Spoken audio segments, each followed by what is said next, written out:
floss right now. Do the floss. Do the floss, DankVibez. Do the floss. Show these people what's up. Do you think people are going to know that I don't know how to floss? All right, cool. Yeah, I know they are. All right, cool. Don't tell them. I think this stream always starts off better than any other, honestly. Besides Dr. Disrespect, this is the best starting stream on YouTube right now. Our specialties and introductions. The rest of it literally is. Could use some work. Right. We're lagging in some places, but you know what? I think it's best when people come in and we're just yelling at Rob. And as always, YouTube's going to take 5,000 years to just let it exist, so we'll wait for it to exist. Oh, this was actually Yeet. What's up, Kwani? How you doing? Quan Solo, Relock Plays in the chat. What's up, buddy? I think this is the fastest YouTube's ever displayed the stream. I'm almost impressed. I'm like thoroughly impressed. This is insane. I'm just going to let a couple more people yeet their way in here before we do some introductions. Yeet! Alright, Jake, I want you to do me a favor. Alright? I want you to get as far away from your mic as possible. Oh, it's push to talk. Fuck. Never mind. Jesus. I love where you were going here. I love what's happening. I was going to say, get as far away from your mic as possible and give me the loudest yeet. Like, yeah, yeet you can do. Alright, have Charlie hold the button down. He's familiar with it. Yeah, true. His problem is he doesn't understand what key is cap blocks. Aw, man. We gotta train He him. understands the whole button pushing thing, but he doesn't know how to read. So we're running into problems. I thought we were past that part. Damn it. I failed. Usually it goes right along with potty training. I don't know what happened with him. He Oh just my never wanted God. to learn. We've got a long way to go, boys, but you know what? Life's all about that journey. It's all about that reading the keyboard journey. How's the chat doing? Quan Solo, Parody Paradise, why did everyone left me? I don't know why everyone left you. Why did nobody write you? Got him. Parody. Holy got him. Parody Paradise not joining us in the I can't talk today, joining us in our panel, but I guess he'll be here right in the chat, probably doing what he does best, trolling. I can't spell, just like Charlie, man. That's crazy. All right, we're already up to 17 people, so I think it's safe to say that we can get this started. So that's exactly what we're going to do. So thank you for joining our, yet again, another Frame Rated Connect with the boys. Today we got Benji. Benji Senpai, how you doing, brother? How you feeling? You know how I'm doing? Chilling, vibing, yeah. Love it. DankVibez, how you doing today on this beautiful, fine day? Pretty good, man. You know, chilling, also vibing, I guess. Love it. Suits your name. And today we got Dub Peak joining us again. Dub Peak, how you doing, brother? Salutations. I'm doing well. I was not expecting that. Pretty good, man. That was pretty good. Love it. Love it, love it. So, boys, we don't have a lot of different topics to talk about today, but we got some fluff in our topics. So the first thing we're going to talk about is, can you take a guess? Rumors. I mean, last week we talked about how there's little information about PS5. I keep feeling we talk about Xbox. But today that's going to change. We have PS5 release date and price rumors that are more official and confirmed, less than confirmed, I should say, but more official from reputable sources that know a hell of a lot more than I do. And they're saying some pretty exciting things. Hold the phone. Nick Williams in the house, everybody. $10. Nick Williams, man. I don't know, bro. I feel terrible, but the support is amazing. We appreciate you so much. Thanks for stopping by. Another $10 donation right off the rip. Brother, you have no idea how much that means for us. The coolest, man. The coolest. Thank you, good sir. I'm in the work. I actually was trying to get it set up today, but I couldn't cram it in my time frame. I was trying to get the like a members list and top donations list scrolling to give some recognition to our top supporters. Nick Williams, you definitely could be up there. Quan Solo with $2. Quan Solo, man, you guys are just out here in full force today. Much appreciated to all of you, everybody watching, everybody supporting. You guys have no idea how much it means. Literally gives us the motivation to keep doing this, and talking with you guys is just amazing. So again, thank you very much. So, Parody Paradise. Everybody F in the chat for Parody Paradise is just like, he's here, but he's not here. You know what I mean? Just in the chat, but not with us. So, PS5 release date. It looks like we could be looking at between the 13th and the 20th. I know last week we talked about the Xbox Series X being between the 6th and the 13th.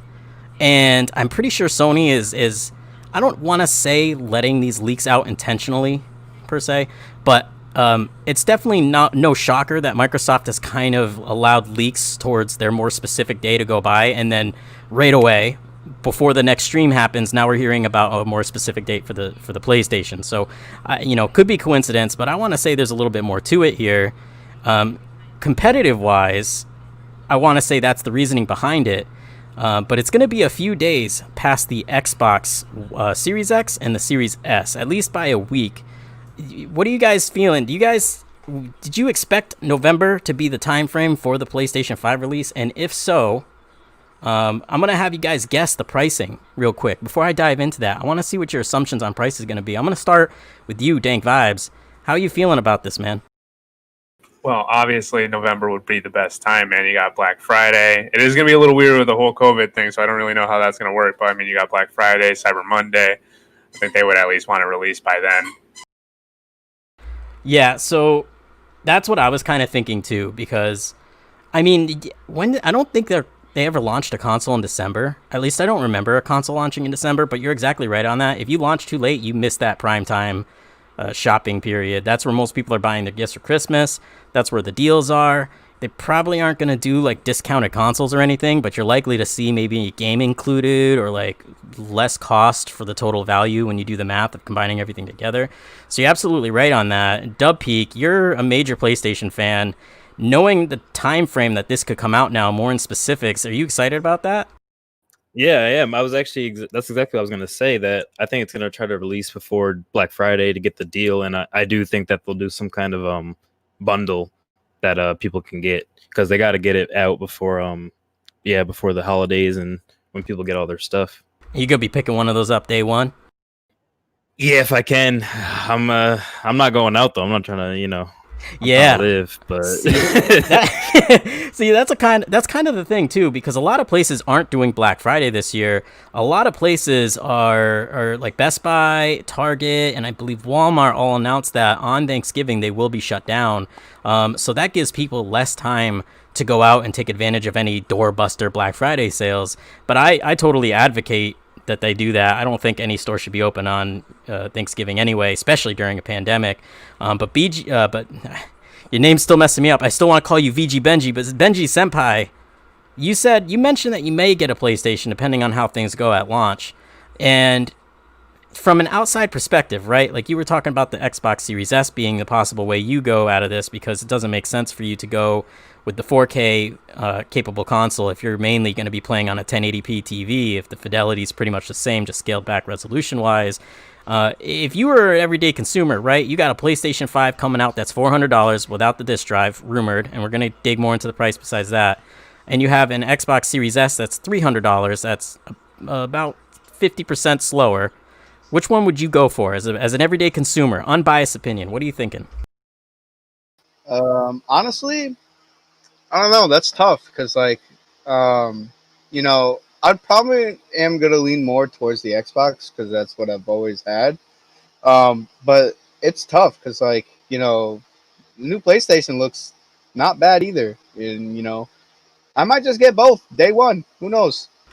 I think that's a good idea, and so we got some people in the chat guessing a price. Parody says $500 is too much. And Parody, without being able to tell your tone, I can't tell if you're trolling anymore. So I'm just gonna assume he's definitely capping. So, but Relock plays $500. You are correct, my friend. The rumor has it that it's going to be $400 to $450 for the discless version, and $500 for the version with the Blu-ray drive, the 4K Blu-ray drive, that is. And that puts it right in line with the Xbox Series X rumors. Now, I know some people feel that a $500 PS5 that's a little slower than a Series X doesn't make a lot of sense, but when you consider the type of solid state they're using in that thing, it does kind of make sense, because that's not cheap. Flash memory is expensive, and the specialized speed and high level memory they're using definitely is not going to be cheap. I mean, the technology used to expand the internal drives of these things don't even exist currently. You have to wait until they come out. So, I mean, how do you guys feel about a $500 price tag? If the PlayStation 5 with this drive is $500 and the Series X is also $500, what do you think that looks like for Sony? Well, I got the PS3 when it came out, you know, and it was like $600. I think I waited a little bit and I got the like $500 one. So if I'm paying the same price, but I'm getting a PS5, I'm cool with it. Because I do want the disc drive, because there's a few games that I like buying, like the actual box case still for, like God of War and stuff like that. So I'm kind of leaning toward that. It's like a collector. It's like you're collecting, you're owning that physical property. Yeah, exactly. Yeah, I totally understand that. I've been kind of going with the digital route lately, and it's funny because for the longest time I was all about physical. But for some reason, I think just convenience and laziness and the pandemic is why I switched to that. But I totally see where you're coming from. DankVibez, what are you thinking about this situation? For a PS5 being 500, I'm a little more still confused about the release date, why they want to release after Xbox Series X does, but 500 isn't that bad. I mean, matching the Xbox Series X wouldn't be a bad move. Yeah, so, I mean, the worst case scenario would be it's more expensive, right? Like, could you imagine that? Imagine a $100 price delta, like in 2013 with the Xbox One and the PS4. And the Xbox One was considerably slower and also had a useless piece of hardware that came with it that most people would say at least was useless. I mean, compared to today, the Kinect isn't even sold, nor is it used. Microsoft doesn't even support it. When I was working for them, we didn't even have one. And they just told everybody, sorry, go online, go to eBay. And that's kind of embarrassing on Microsoft's part, but could you imagine that happening to Sony? That would just be kind of crazy. But considering the hardware in this, and we're going to be talking about the next gen Ampere graphics cards coming out that a lot of us are probably going to be upgrading to over the next 4 months or so. But the Sony PS5 and the Xbox Series X are actually competing with the next gen mid to higher tier NVIDIA cards, which, I mean, typically you go back every generation, you know, Xbox One, Xbox 360, all that. Every single time, the computer hardware was always like a generation minimum ahead. So it doesn't matter. You get an Xbox 360 day one, you know, you could go build a computer, albeit more expensive, but you build a computer with 2 to 3 times more graphics power back then. That held true with the Xbox One. But this time around, that's going to be a lot harder to do, especially at a price point that's realistic. And diving into that, Xbox Series X specs got leaked a little bit more deeply than we've seen so far. At a Hot Chips conference, the system architects for Xbox actually came on stage and unloaded a ton of information that everybody's been craving. Now, of course, my biggest gripe is this information is just on paper, and you know, they can talk a big game on paper, but where's the games? We haven't seen games. Halo Infinite is the first piece of gameplay that we saw that's actually longer than 3 minutes, and well, they delayed the game till 2021, and it wasn't even going to have ray tracing day one. So if that's saying anything, and I actually have that up on the screen right now, you have some RTX information that's going to be popping up in this little demonstration video. So first thing I'm going to dive into with these specs that are released is the ray tracing.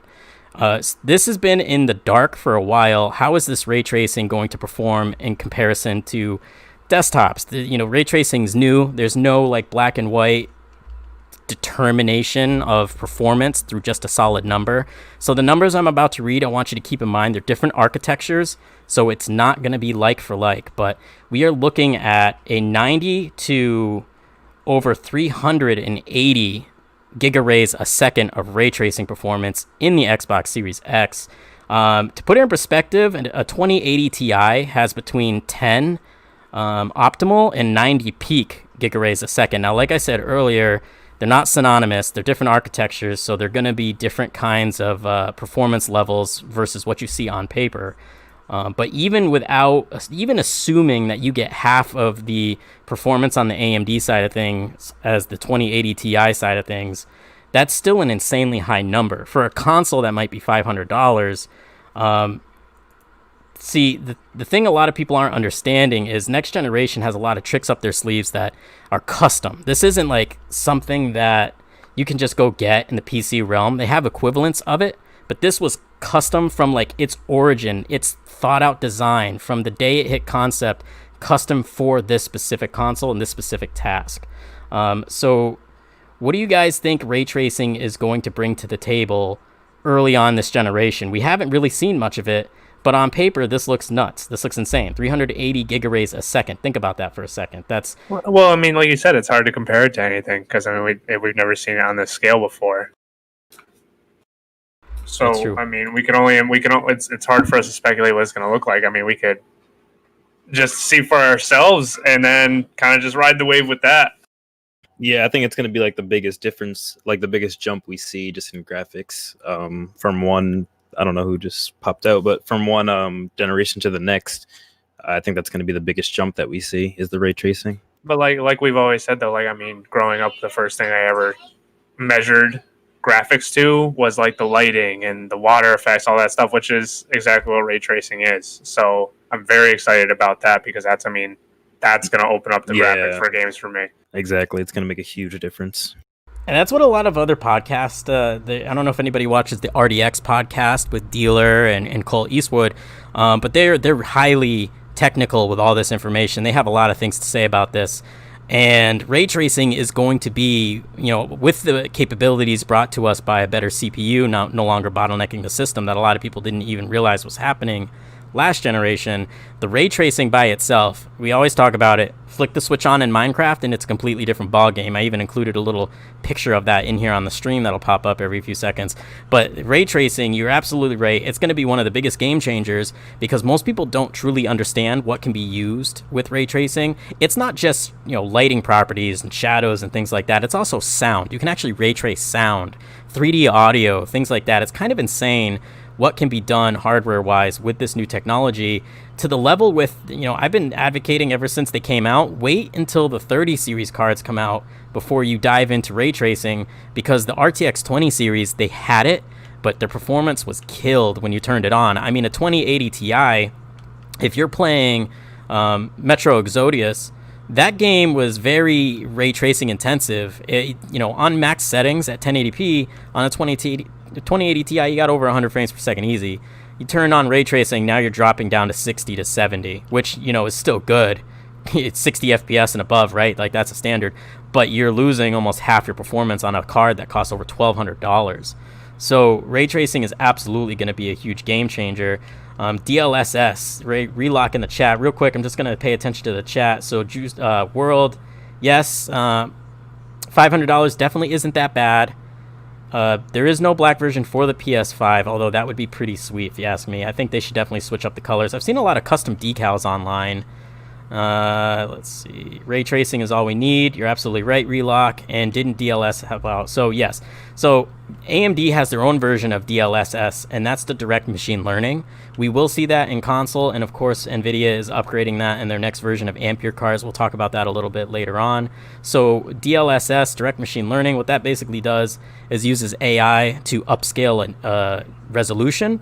So it looks native. In some cases, they even say it looks better than native, at least on the DLS side of things, which is insane to me. So essentially, you can get the performance of 25% less than what 4K truly requires, but it looks better than what a native 4K would actually be, if that makes sense. It looks better than native, but you save 25% of performance. That's going to help out with a lot of games looking that much better, but it just doesn't end there either. That also can be used for AI in a game.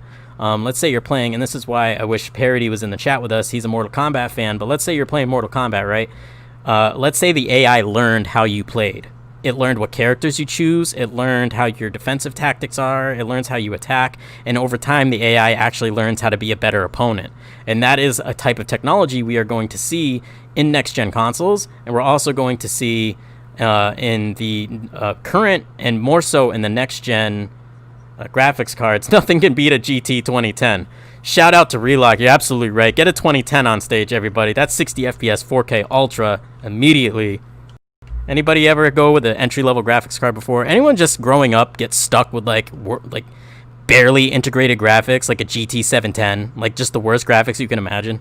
Yeah, I had something like that. I don't even remember what kind of card it was, but it was bad. Bro, my operating system was on a floppy disk. I'm sure of it.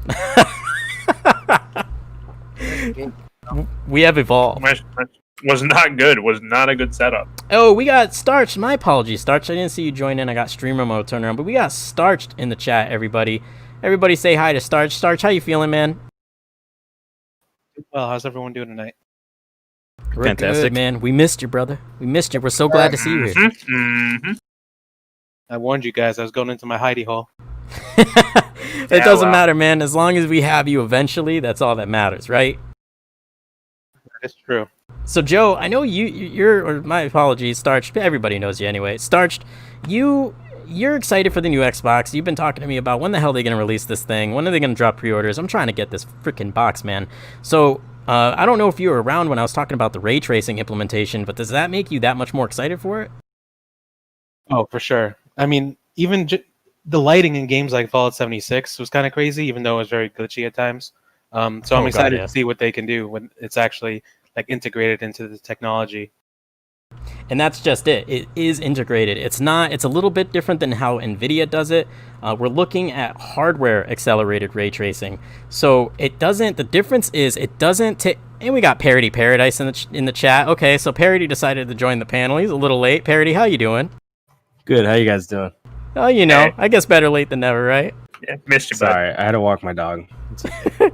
Walk your dog, talking to us on the chat and your phone. It's all right. Biting your toenails. We get it. You know how it is. One Against Us, $10 donation. Thank you so much, man. Always supporting us every chat. We have some dedicated fans in here that really keep supporting the stream. We really appreciate it. You have no idea. Thanks for stopping by, man. But yeah, anyway, so when it comes to the hardware accelerated ray tracing, instead of using all the CUs, and the Xbox Series X, for example, has 50 CUs, 52 I believe is the exact number. The 52 CUs, instead of using a portion of those 52 CUs to get ray tracing on top of whatever horsepower that they need to put to the table for other tasks that they're doing in the virtual world space, it has a dedicated chip that does the ray tracing for those CU cores. And essentially what happens is the performance of the Xbox Series X's graphics card can go from 2 to 10 times its standard level of performance when ray tracing is activated. Some people, right over the head with that one, but essentially that's not saying it goes from a 12 teraflop to a 24 to a 89 teraflop machine. That's not really what that means. But what that means is the machine equivalently runs as if the GPU had 2 to 10 times more horsepower to it to get the same level of ray tracing that it is currently outputting. And that's the kind of thing that blows my mind with this next-gen console. On paper, this thing just looks absolutely monstrous.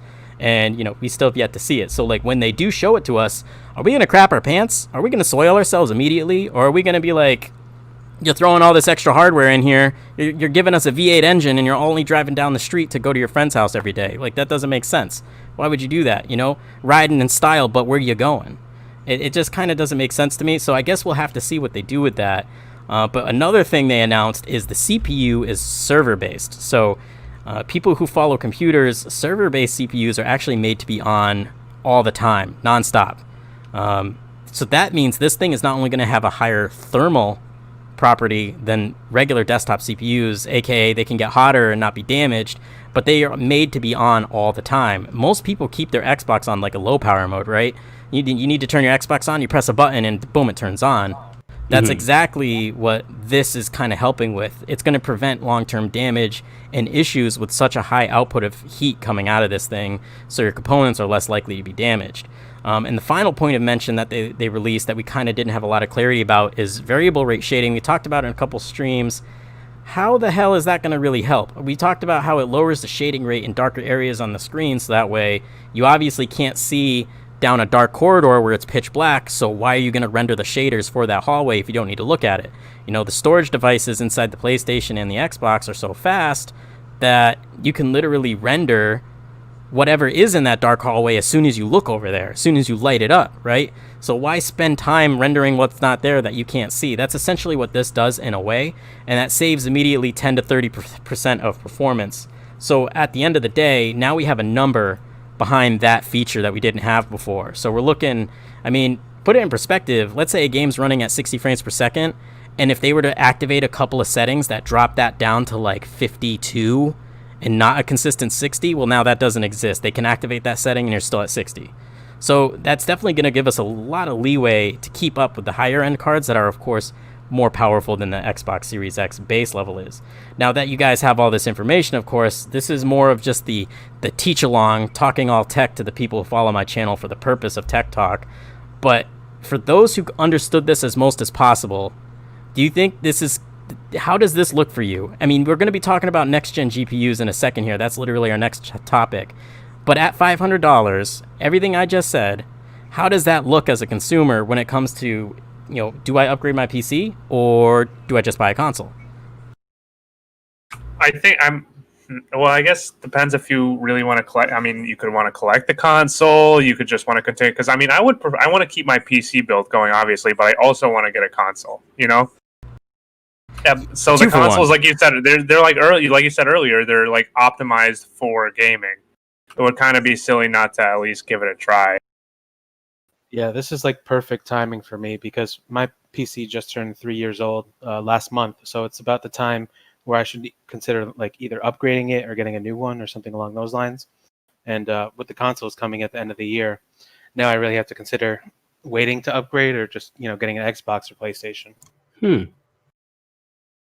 Yeah, so Starched, I'm glad you're in here because you're actually the main kind of consumer that I'm aiming this question towards, because a lot of us here have either recently upgraded rigs or brand new built rigs.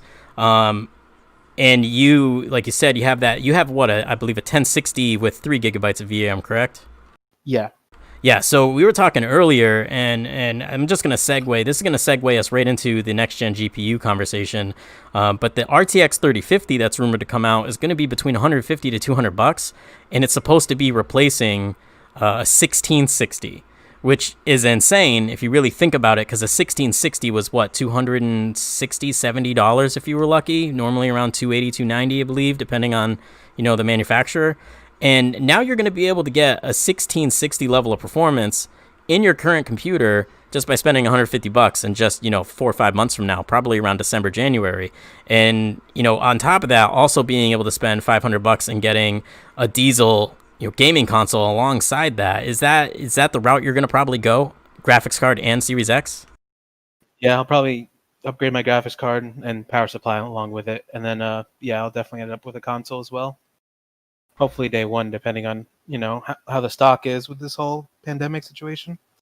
Yeah, that's another thing that we should mention. Inventory isn't going to be as high as a lot of us probably hope. This pandemic, although isn't delaying anything in terms of release and the hardware, it certainly is going to do something to the inventory.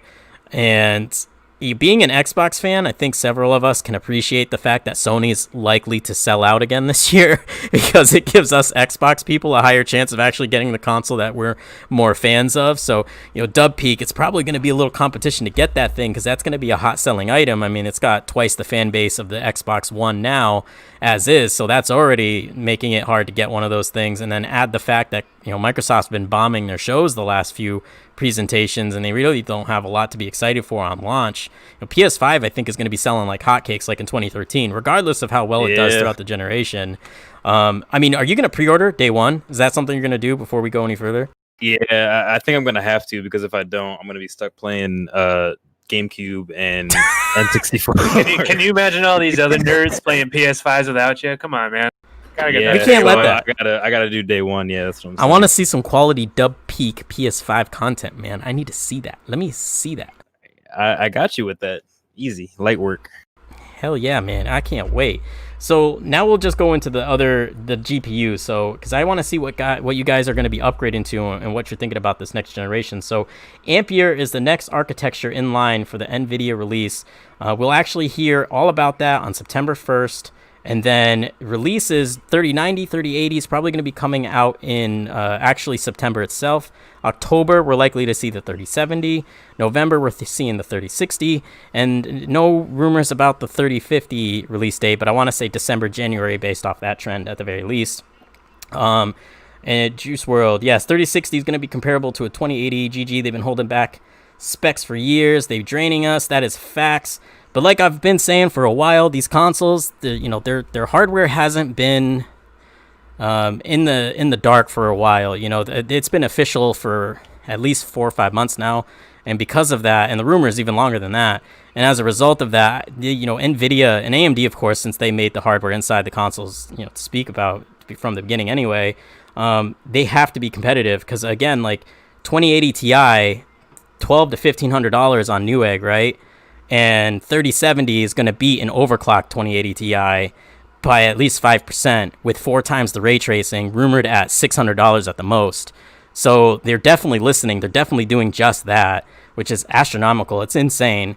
But the RTX 3060 is actually a card that I'm recommending for a lot of people here because the 3060, like you said, it's going to get close to a 2080. It definitely already rumors and I can't say if these time score benchmarks are official because they're leaked benchmarks, so somebody could honestly just manipulate it and make it look that way. It's honestly just typing a name. But a 3060 beat out a 2070 Ti by such a high amount that if you overclock the 3060, like Juice WRLD said, you'd beat a 2080. Now that's nuts. Think about that for a second. A graphics card that's going to cost $300 to $400 beating a graphics card or getting close to a graphics card that costs $1,200. Can you guys can we all unanimously agree a 3060 is the way to go? I mean, obviously. That's what I'm going for. I don't know, man. That's what I'm copping. That's my day one. Here, so, and if you think about it, they're kind of forced into it. If the console price rumors are true and they're around $500, then I mean, no one's going to want to buy a graphics card for like over $300. So this competition not a bad play. Going to be good. It's not bad at all. And Benji, I've been talking to you about upgrading your computer because you just got your new rig. You have a 1660 Super, which is definitely not a bad card. But with this information that you've received, we aren't even towards the 3070 yet. We just stopped at the 3050 and the 3060. Is this something you're going to be upgrading to, one of these two cards? Yeah, unfortunately, to stay with the whole trend. Yeah, which kind of sucks because I just spent money on a new PC. But I mean, if anything, I'll probably end up just getting like the 3060, if anything, and then waiting for a while to upgrade even more if I need to. Future proofing is a son of a bitch, ain't it? It is, but I appreciate the hell out of NVIDIA for making it that much easier this year for the sake of competition. I made a video earlier today, posted it, and I said competition is good for nobody but the consumers, right? Because it leaves innovation on the table for a price that can be afforded by most people. Again, 2080 Ti levels of performance for a fourth of the price or a third, depending on manufacturer, right? So we haven't seen anything quite like that kind of jump with value in mind. We've seen high levels of performance jumps, don't get me wrong, but have we seen that level of performance jumps with that decrease in price? I don't remember a time where I think I have. I just remember prices getting more and more expensive over time. I mean, when the 10 series came out, it was insanely high performance levels over the previous generation, the 900 series, but the costs were just so much higher. I remember that's one of the things people criticize, like, what's the point? I would just stick with my 970, and hell, I did for like probably going on about almost 5 years before I started actually doing this channel and benchmarking different cards and exploring what the hell's out there. But DubPeak, you said, I mentioned maybe a 970 that you're still rocking. Is that correct? I had a 970, but I did upgrade when I built my new PC to 1070. Oh, you got a 1070 now. Okay. Yeah. So this would be insanely high performance levels for you because the 3060 beats out a 1080 Ti. So yeah, so I'd definitely have to look at upgrading for sure soon. Yeah. Especially at that price point. And so, 3060 is going to be coming out in November too. So the same month that PS5 comes out and Xbox Series X comes out, so does 3060. That's going to be an expensive month. I'm going to be getting all of those day one, and I know some people in this chat are too, but hell, it could be a lot worse, right? And then we have the 3070. I know I saw World in here a second ago. He mentioned, what was it? 3070 Plus is for PC enthusiasts and YouTubers, content people, etc., gamer pros, all that correct. But actually, it's more of a resolution game this time around. So, you're a 1080p gamer, 3060, that's pretty much where you need to go because you got 144. I mean, I have a 1660 Ti, and there's a lot of games where I can ultra out and take a high chunk advantage of my 144 hertz monitor, right?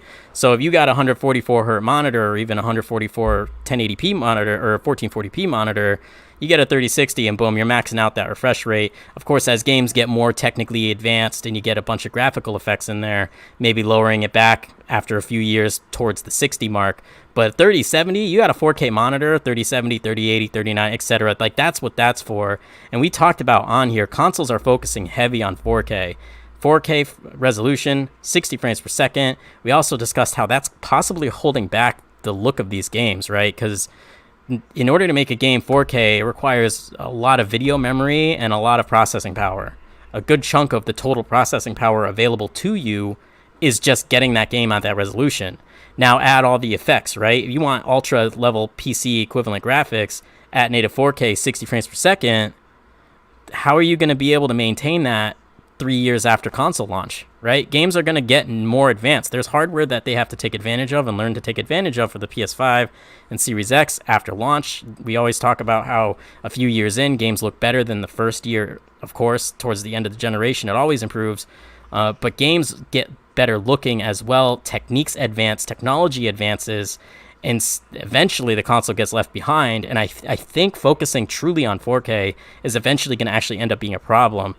The 3060, 3050, etc., those cards at 1080p are going to keep up with the Series X throughout the majority of its lifespan, if you think about it, especially at 1080p and 1440p, because instead of spending most of its available horsepower rendering that same game at 4K, you can scale back the resolution up to your 1080p, 1440p resolution, and it'll still look amazing because it's native. And now you can ultra the graphics out while the Xbox is starting to struggle, years from now, and the PS5, and they have to dial back the settings more to medium, maybe ultra at first, then maybe high, then maybe medium. Technology advances, so the games get better looking compared to day one, but compared to PC, they actually start to look worse. And we always see that with every generation, and this console generation, I think we're going to see it again, because most people do not have a 4K. I don't think there's a single person here with even a 1440p monitor, right? Any of you have a 1440p? Nope.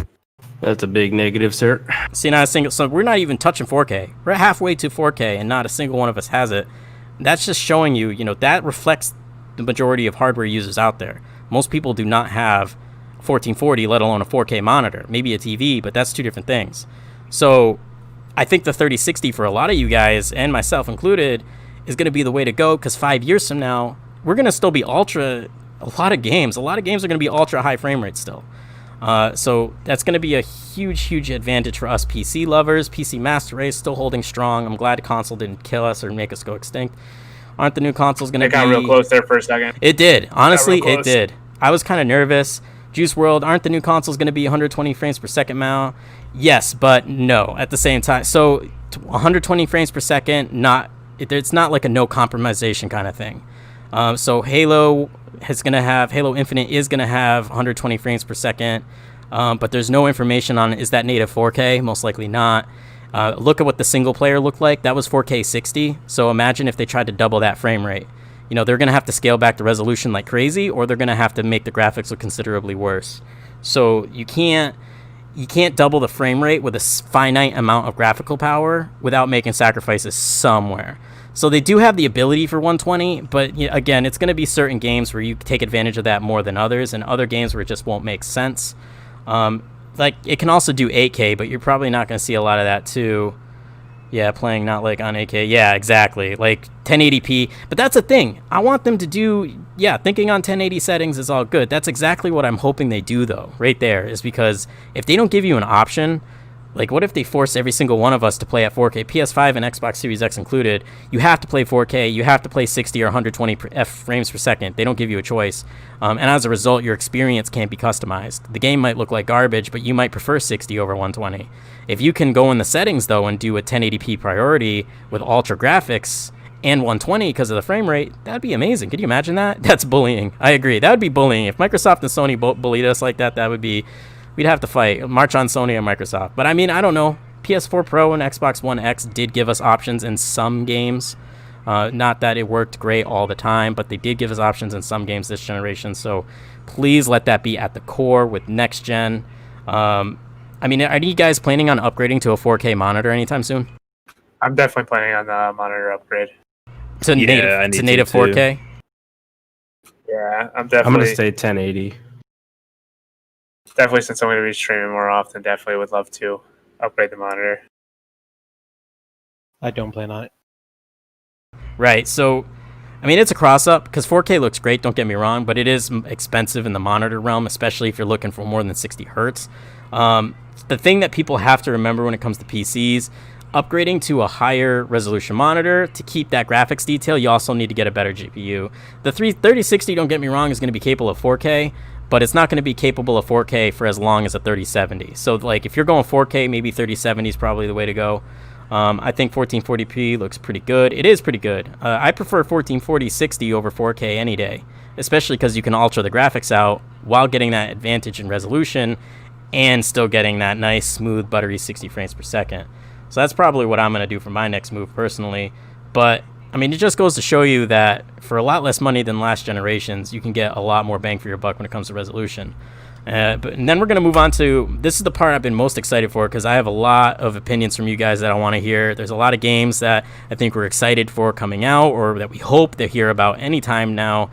And looking at the 3070, so Gerald Rucker, looking at the 3070 but curious about Big Navi. I will actually be covering Big Navi in a couple of days in another video I'm working on. Big Navi is very promising and of course is the real big brother of the hardware that we see inside the PS5 and the Series X because those are running on the same architecture as Big Navi.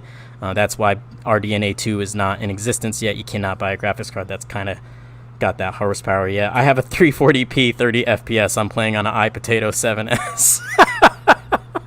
Oh no. That's a Parody Paradise kind of response right there. You and Parody need to talk real quick. iPotato 7. That was the best comment I think I've seen so far. But anyway, so we got the 3080, 3090. I haven't made too many videos about those yet because, to be quite honest, I don't think there's a lot of people that, I mean, like Juice WRLD said in the chat, if you're a super high-end enthusiast or like pro gamer, you know, you want 4K 120 uncompromised, then there you go. That's your answer. But those, even though better price value than previous gen, though, we're still looking at, you know, $1,000+ for those easy starting price. So we'll have to see what happens there. But this is the part I'm going to hear about from a lot of you guys. I know I did a lot of talking in this last part because this is mainly just tech talk. Had to throw that in there for my tech lovers on the channel. But Gamescom show starting August 27th. We've talked about rumors of games that probably are going to be announced here. We talked about, last week we talked about a new SOCOM game, Dub Peak. You'll be happy to know that that did get kind of more confirmed over the last week. So yes, sir. Yes, man. Let's cross our fingers that we see some actual gameplay in a couple of days. Oh no. Wait, what do you mean, oh no? Ugh, that game is so bad. Oh my god. There we go. Everybody, I honestly don't like, no, like for real, like I really don't like SOCOM. I really want to play The Suffering and Manhunt. I need those games back. I need them back. I don't think you're, you know, I don't disagree. I definitely don't. Don't be hype about SOCOM. What? SOCOM? You're crazy. They're probably just gonna copy Call of Duty, you know, have a little party, and it's gonna be the same thing. I mean, hope it's good. If they did do that, I would be angry. Yeah, I think we all have a right to be, but I don't think they will because that's not SOCOM. Dub Peak, that's not SOCOM, right? That's not what SOCOM does. SOCOM get gun, you shoot people head. No, but it's about the tactical squad-based kind of immersion into special forces gameplay. It was such a good game, man. It's kind of like what Rainbow used to be. Rainbow Six used to be a little bit, where it was like tactical, more tactical gameplay. Yeah, those were the good days. We got a lot of Fs in the chat. COD Modern Warfare is the best, worst COD. I know what you mean by that exactly. My dude, that Chinese RPG mukbang show today looked pretty dope. I actually didn't see that. I actually didn't see that. I love our chat tonight, y'all. We got a great chat, great community that we're building here. Love y'all. So, a couple of game shows that are going to be. I mean, it's like what Starched. How many days is this show going on for? It's like 3 days, right? Yeah, it's a 3-day event. 3-day event. Over 100 studios will be there. A lot of them most people haven't heard of before, but we got some big names showing up, and we got Bethesda. All right, so DankVibez. Give me some Starfield. I knew it. Give me the Starfield. So we're probably gonna see some Starfield. I remember Starch, you said like we'll probably see it, but maybe I don't think we're gonna see it. I really hope we see it. However, knowing Bethesda, we'll probably get more Fallout 76 and like DLC for their recent games like Gamer Rage. Right. Get Todd Howard's ass on stage. Get his ass on stage. Let's talk about Starfield. Come on, man. Here's the kicker. What would you guys do if they said, "Hey, we got a surprise for you. Here's some Starfield." We'll even give you a release time frame. Here's some gameplay, early gameplay of the new Elder Scrolls. Would you soil yourself? Soil myself. Just a I would little have to bit. go to a hospital, Doug. Just sitting in a puddle. I think I think I'd have a stroke. That's too much. I think there's a better chance of them deleting Fallout 76 than showing. Right. Well, they better not delete that game. I Oh, swear let's to not God. get started now. Don't They, you they, dare. can, they can delete that. Howard goes on stage and says, "All right, guys, sorry, that was my f up. All right, just for the future, Fallout 76 servers will be officially closed on this date." And instead, we're replacing literally- it with Elder Scrolls 76. Enjoy. And that's when everybody just boycotts. Elder Scrolls 76, and that's when I start hanging from my rafters. Real quick for the chat, I want Ghost Recon. Yes, the tactical. Anybody play the OG Ghost Recons? Yeah, I did. Those were some amazing games. Don't get me wrong; like the newer ones are all right. Like Wildlands was cool. Breakpoint, I don't want to talk about it. But the other I ones, think it was like fun for like 2 hours. Yeah, they were fun for like an hour or two. yeah, and then you're like, this is the game, and just I'm gonna shut this off now. But the old ones, OGs, like you had your squad, right? You had like you choose your squad. You had like a set number of squad mates. If they all died, you were solo dolo, and if you died, like you lose the game pretty much. And you had to try to go through the whole campaign without losing as many of your people as possible. And depending on how well you played, you got like specialists and whatnot, and they got better as they learned new skills and basically survived the missions. And you could like tactically choose how they went around the game world. It was insane for its time. Why would they change it up so much then? Because See- that sounds excellent compared to what it was, well, what it is now.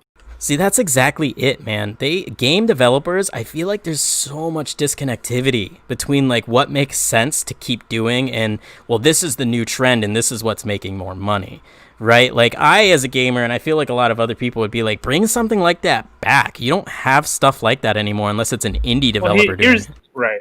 Here's the thing though. Like a lot of people is going to say they want something new, but they don't really want something new. I mean, let's take Mario Sunshine for example. Like everybody was saying, we need something different from the Mario formula, so they dropped something like Mario Sunshine, and it was like one of the worst selling Nintendo games of its time or something like that. It really didn't sell well because it was new, but it wasn't the formula. So it's such a fine line. It's really hard for developers to stay on it.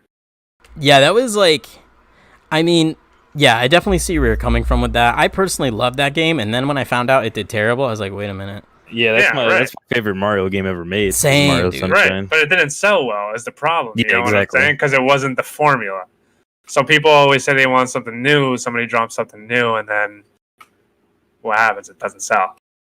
Yeah, you can take a risk, try something new, or you could do what people enjoyed and just evolve upon the formula, but keep the foundation that was enjoyable. Mhm. Like going back to Ghost Recon, you have a squad of 6, 5 AIs, maybe make it 6-player co-op, if since today that's like what everybody does, add co-op to everything. But you got you and your squad of 5 AIs. You designed how to distribute them between different squads, and then you tell them how to go throughout the game where they can either follow you, you can have them go set up a fighting position somewhere, you can have them go straight towards an objective. Hell, you can have them just sit back, and when you die, you go to become one of them, and they're like your other additional lives inside the level. Like, you decide how to play that. You want to get tactical and into it? You can. You want to play it like a classic shooter and just they're your backup lives? You can. You had options, and it was in depth. But this, we're talking about a game that came out in like, don't quote me on the time frame, but like what, late 90s? Like that. That's a game I feel like game developers would have trouble doing today. Graphically speaking, no, but like implementing that gameplay mechanic, I feel like they would mess it up. I mean, I don't know. I'm just losing a lot of faith in some game developers because I feel like they're just sticking to mainstream, what's been making money, you know? Yeah. Well, I mean, who could blame them, really? It sucks. I mean, I agree with you. I'm always for the art form. That's why I always say, take your time with games, make sure it's perfect, make sure it's your game. You know what I'm saying? But it's really hard to argue with somebody saying, wanting to make money, 100%. which is like where you get these companies like EA and et cetera, et cetera. Oh, we'll talk about them in a second. They're coming up. Well, real quick before we move on to that, Benji, what's a game that you used to play back in the day that it's resonating in your mind as, damn, that was a good game, but they haven't replicated a game like that since? Do you have anything they used to play that just they don't do anymore? Not a genre per se, but a way of a game? It depends, like, on the console. Like, I played the Sega Dreamcast forever when I was growing. I was like, I didn't have a Super Nintendo. I grew up on Sega Genesis and a Sega Dreamcast, so I played literally every. That's how I got into Star Wars Battlefront was, or like the early Star Wars games was through Dreamcast. But for me though, it has to be Modern Warfare 2. Like that game to me is by far, in my own opinion, one of the greatest games of all time. Like that game was so good in so many aspects, and the fact that they have like a campaign remaster of it, but not the multiplayer, which literally only everybody plays. So it's like, are they ever going to launch the multiplayer, or are they waiting for next gen? Yeah, at that point, I don't see. It's hard because they should launch multiplayer. I think a lot of us, I mean, who here didn't play Modern Warfare 2 multiplayer at one point in time and just like, yo, this is my game. But I think the point is it would take away from Warzone, because if I remember correctly, Warzone was also either coming out or just came out when they released the campaign for that. And their reasoning behind it was, and as people were talking about this, they didn't want to lose money on Warzone because that's like an active service game. People pay as they play it more over time, and it's a part of Call of Duty 2019. So they didn't want to take the thunder from that, and they wanted to make more money in a certain sector while also kind of dipping their pockets into the remaster of a game that a lot of us love, but they didn't want to go too far. Well, to that knowledge, like they are already releasing a new Call of Duty. Yeah, we actually, what was it called? Cold War, right? Yeah, dude, that blew my mind. Yeah, why? Cold War. So why it's are like, they dropping another game? Exactly. If they're gonna drop another game, why not just give us what everybody wants? Is the Modern Warfare 2 multiplayer? It's literally all what people want. They don't want another Call of Duty. They just want Modern Warfare 2 multiplayer. I guarantee it. So, I mean, how do you guys feel about that, though? Like, Starched and Dubpeak, like, you guys, I'm sure you've indulged in some Call of Duty within the last few years. Like, if they were to release a new Call of Duty every single year and take away from the Call of Duty release before that, you think that's a smart idea? Like, it's literally just a new Call of Duty every year. It's like a Madden at this point, right? Yeah, it's like Assassin's Creed. Yeah, Assassin's Creed too. It kind of started doing the yearly releases, and that just ruined the series. Into the ground. Yeah, so for COD, I played the last one I played like a lot was probably Black Ops 2, and then I literally didn't buy COD until this newest one, just because it actually was pretty good. But once the new one comes out, I'm not touching that at all. But if Modern Warfare 2 multiplayer gets remastered, I'll play that. Dude, it doesn't make sense. Like, I can't understand this game release at all. Like, wasn't Warzone just getting big? Like, I don't understand why they would drop a whole nother game. Is it gonna have its own battle pass? Like, what's going on here? I'll tell you this much: if it has its own battle royale, I'm done, man. If they don't get it. That would be like what? When did Warzone come out? Like 7 months ago, something like that. 8 months ago. It wasn't long after the 2019 Call of Duty Modern Warfare came out, right? Yeah, it's only a couple months. Yeah. That's what I'm saying. Like, they remastered Modern Warfare, so it only makes sense to fully remaster Modern Warfare 2, which is by far their most popular Call of Duty besides maybe Black Ops or Black Ops 2. No, Modern Warfare 2 is definitely the most popular, I think. Black Ops, I think, would be in second place, but it definitely was. Yeah, those are the top two for sure. So, like, it would only make sense to me. Like, why wouldn't you? Like, that's what people want. They don't want a new Call of Duty every year. Like that. Like, I honestly don't want. When this new Call of Duty comes out, like, I'm probably not gonna play Call of Duty. You know what's funny? Period. This last Call of Duty, when it was coming out, I said this is their last chance. Like, they can't fuck this up. If they mess up this Call of Duty, it's done. Like, nobody's gonna want to buy another Call of Duty again. Then they did okay. I was like, all right, so maybe they're gonna make changes, make it a little more fun. And now they're just releasing a whole other game. It's like, dude, I can't stand. It just doesn't make sense. They got to stop that. They really honestly have to stop that. Real quick, Ferganobi in the chat, everybody.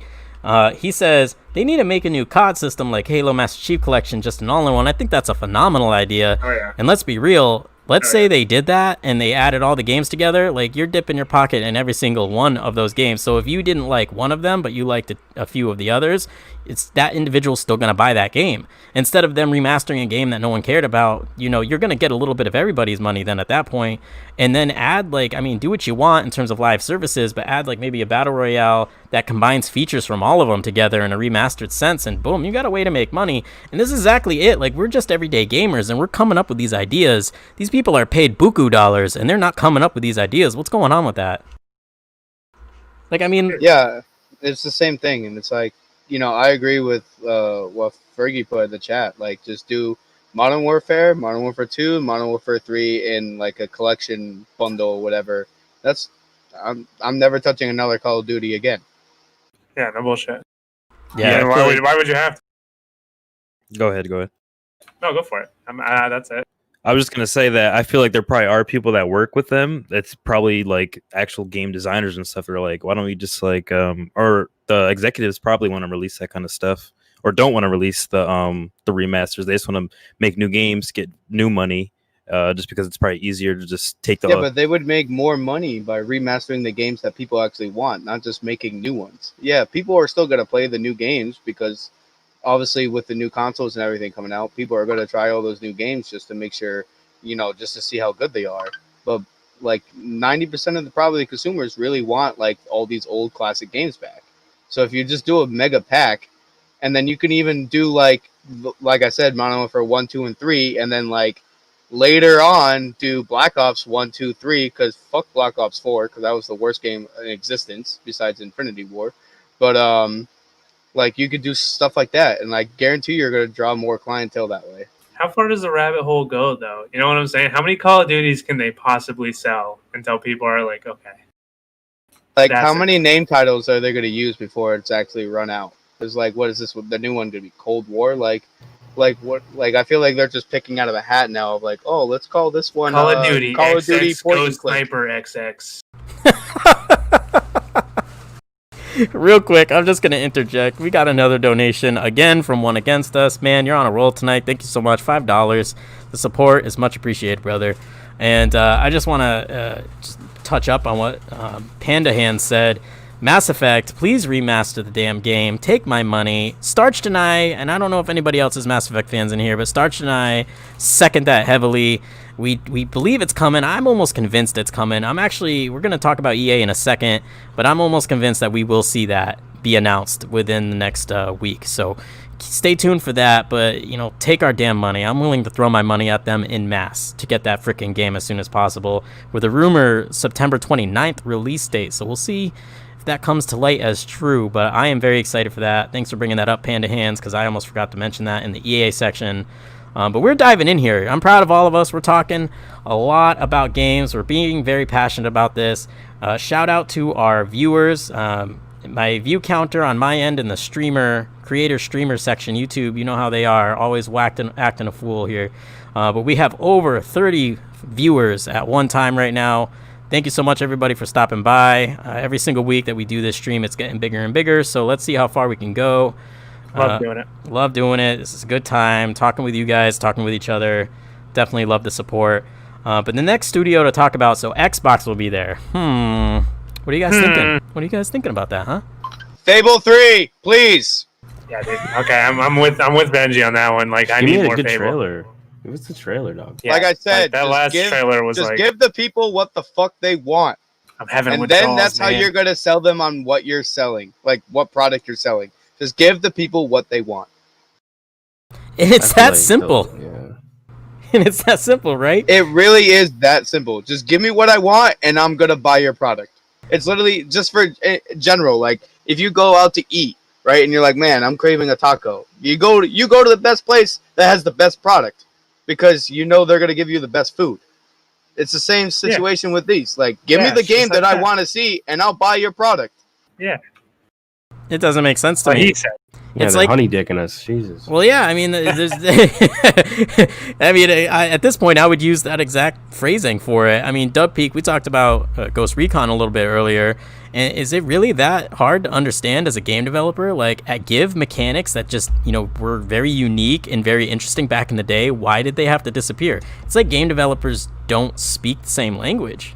It kind of feels like that in some ways, right? Like, yeah, I feel like the developers actually probably do want to do those kind of things, but I think, like I was saying, like the executives have a different idea where they just want to do something to make money. Yeah, like and they I just agree. follow the trend. The developers want to do something creative, but they're just held back, I think. Yeah, I feel like, especially with all these new consoles with all these components in them, like with all the ray tracing, they're like afraid if they don't show any of that, people aren't going to buy the product that they're selling. And it's like, no, just show us a good quality gameplay of a new game with the option of like, yeah, this is going to look a lot better if you get our product. Then I'm sold. Just literally show me a gameplay. It doesn't have to be exactly what you want it to be. Just show me something. yeah, man, that's spot on. I mean, they want to keep you on that at that fucking. They just want to keep you just far enough, though. You know what I'm saying? Like, this is marketing 101. They have to do this. They want you on the line all the way up to the. Oh yeah, of course, obviously, yeah. I mean, like, I get why they do it, but it's just like, as a consumer, like. But I'm gonna stamp my feet. You give me that. You got, like, for fuck's sake. Stamp your feet, y'all. Just give me Fallout. Like, just give me like what I want. I mean. You guys, at this point, I think we could start a riot. Like, we just might as well march on these development companies, or mostly publishers, honestly. But as far as Xbox, real quick, Panda Hands, Xbox is going to show off backwards compatible upgrades. No high hopes for much else. Still a day one Xbox. I'll wait for releases, but I won't hold my breath. I think that's the best way to put it. We got a lot of Xbox fans in here that are going to buy the console day one, but we are realistic. We're not shills. We're going to say straight up they haven't showed a lot to impress us. We're going to buy the platform out of support and out of preference. But I'm more impressed with the Sony console at this point from what they've shown, to be completely frank.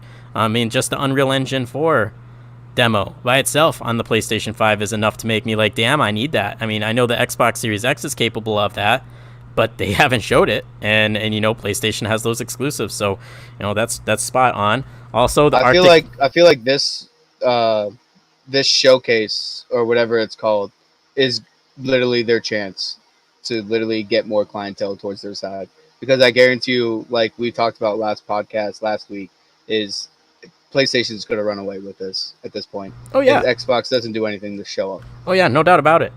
I hope best for both companies, but I already know Sony's going to sell out day one. Like, I know that's going to be, you don't pre-order within the first few hours of pre-order releases, and you're going to be disappointed when you find a sold out symbol. And it's just, what can you expect? I mean, Sony's marketing team has always demolished Microsoft's. It's like Microsoft's marketing team's chewing on their toenails all the time or something. I don't know. But we got the Arctic Gamer.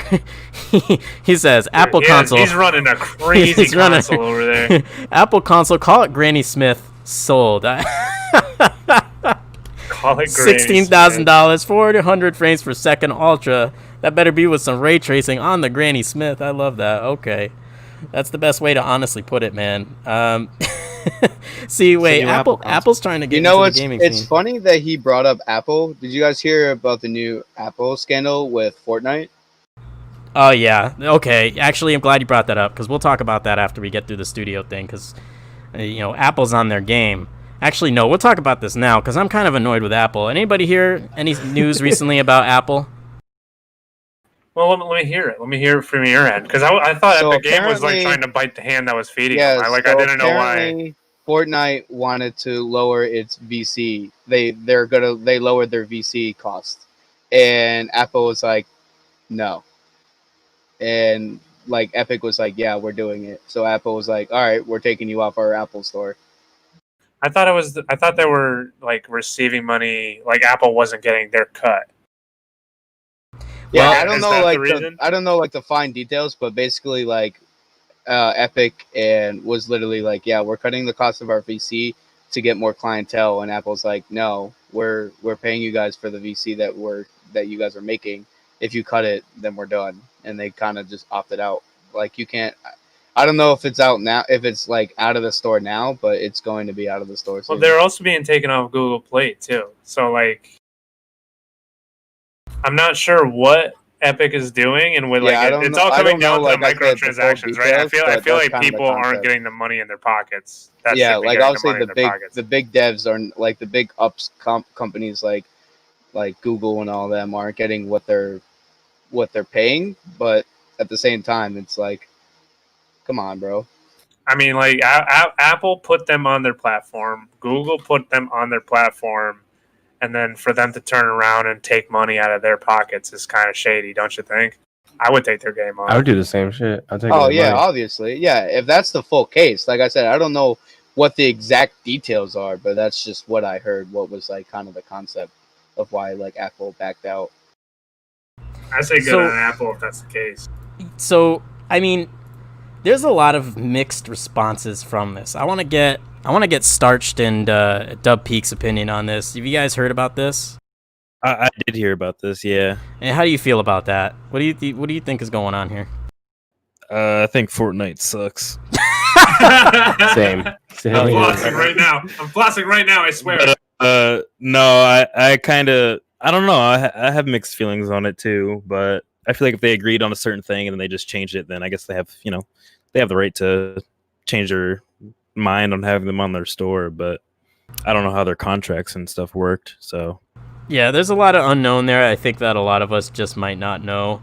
Of course, there's legalities and whatnot. Starched, how about you? Like, what do you think? Do you think this is a shady move, or? I can't really speak on it. I don't know the details. I haven't looked into it. I saw the headline, but I didn't look into it at all. So there was that debacle, but it actually gets worse.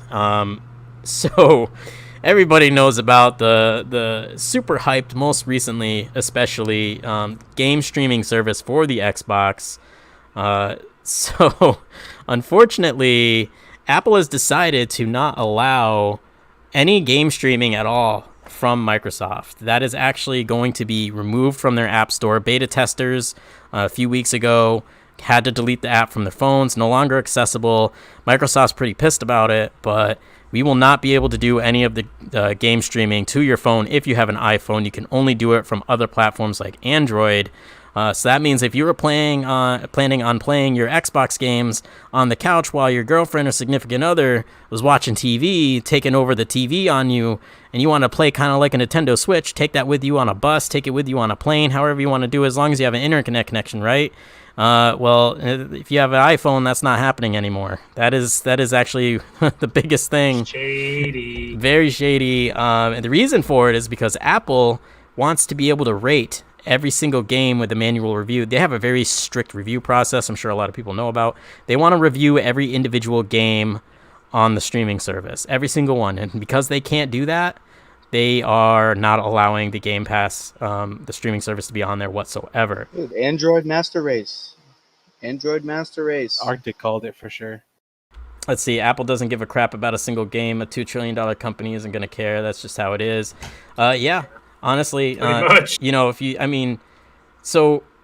it's kind of, Microsoft's $1 trillion company as well. They're both some gigantic dogs in the field. I think at the end of the day, when it comes to actual finances, Microsoft was looking to really pull big when it comes to Game Pass Ultimate. They shut down all the Microsoft stores. They got rid of Mixer. They're making a lot of changes right now. It's rumored they're going to be selling the next gen Series X at a loss. How do you make up that loss?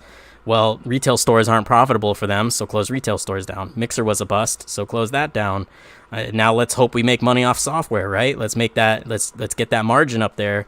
Well, now they can't do it on Google platforms Apple platforms, and there's a lot of people out there that own an iPhone. Most of the people I know have an iPhone, and now those are all people who, if they were planning on getting Ultimate to be able to stream to their phone, if that was your selling point, well, now you don't have a reason to. Now you got to switch platforms. And, a lot of people are actually boycotting Apple over this.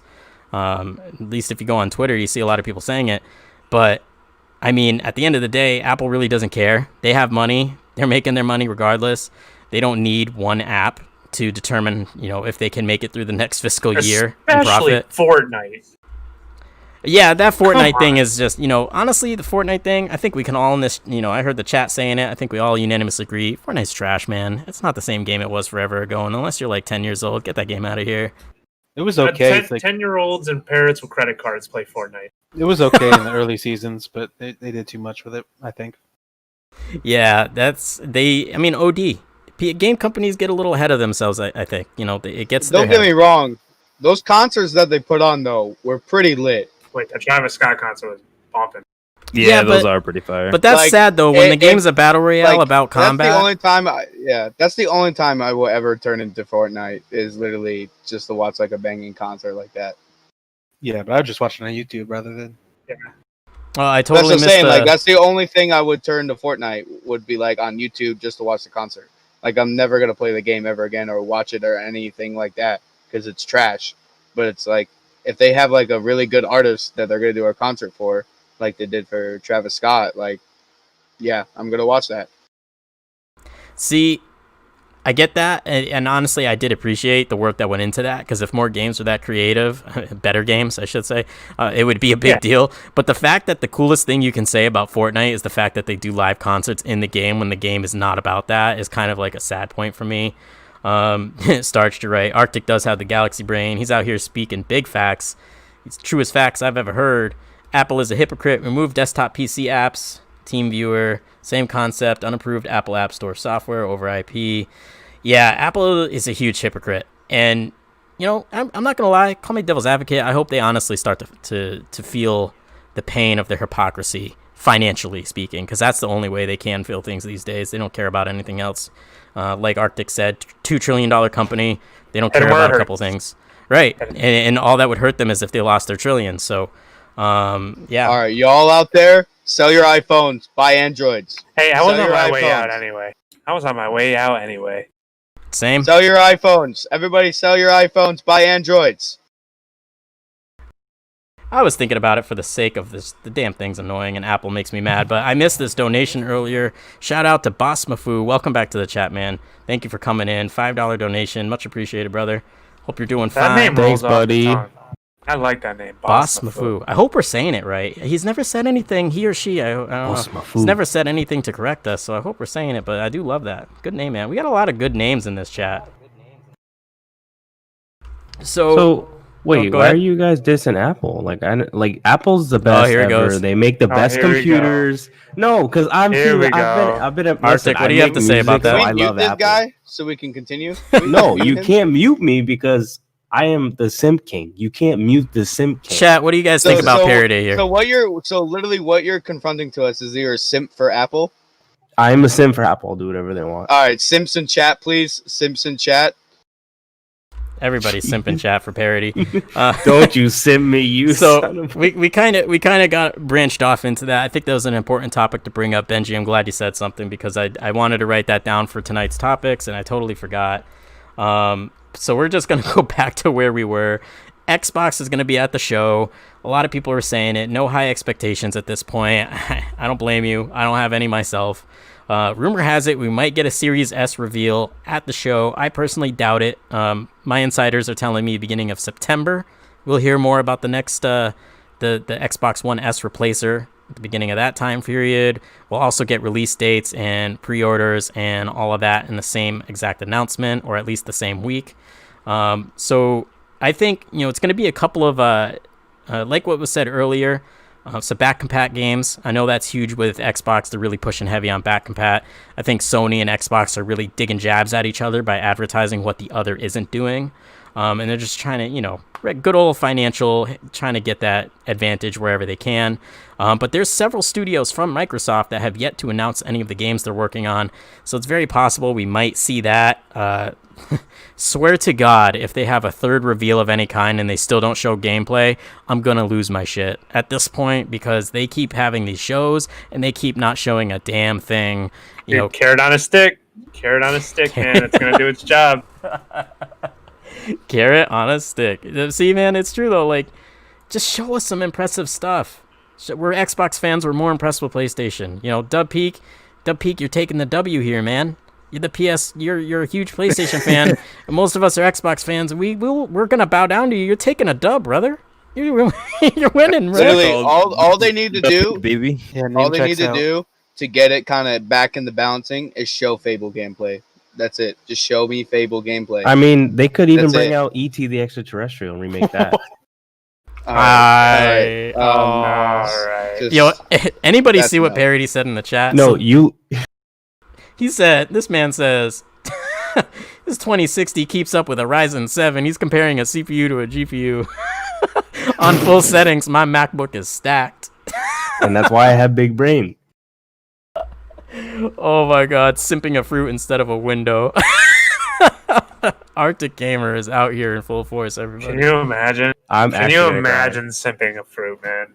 I can't imagine it, man. Honestly, I really can't. But so this Xbox event, like, what are you guys thinking? What do you guys think they're going to show? And are your expectations as low as mine in the chats? They show nothing. Yeah, I'm going to keep my expectations low. I agree with that 100%. I think it backwards compatibility stuff, that'll be fine. They're going to keep it real simple, carrot on a stick. They want us to hang in there until the very end and then let it all loose. I don't know. The first one they showed wasn't too much. There wasn't a lot of trailers, but I think like now this one they'll probably show a lot more footage. If Parody is right, I think they're going to show even less. Honestly. Because if they show less, then no one's gonna go. I don't think they're going to show less.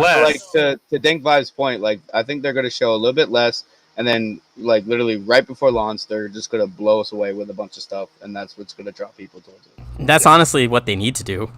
Well, they're doing that now. I mean, they're doing that now. That's why they haven't told us any of this stuff. Yeah, that's what I'm saying. That's why I think like with this Gamescom is happening. Like I think they're going to show less gameplay than what we saw in the first one, and they're just going to talk about their console and maybe a hint at a release date. I don't know, but I think they're going to show even less gameplay than what we got from the first. I mean, what I would like is more Fable stuff. That would be awesome.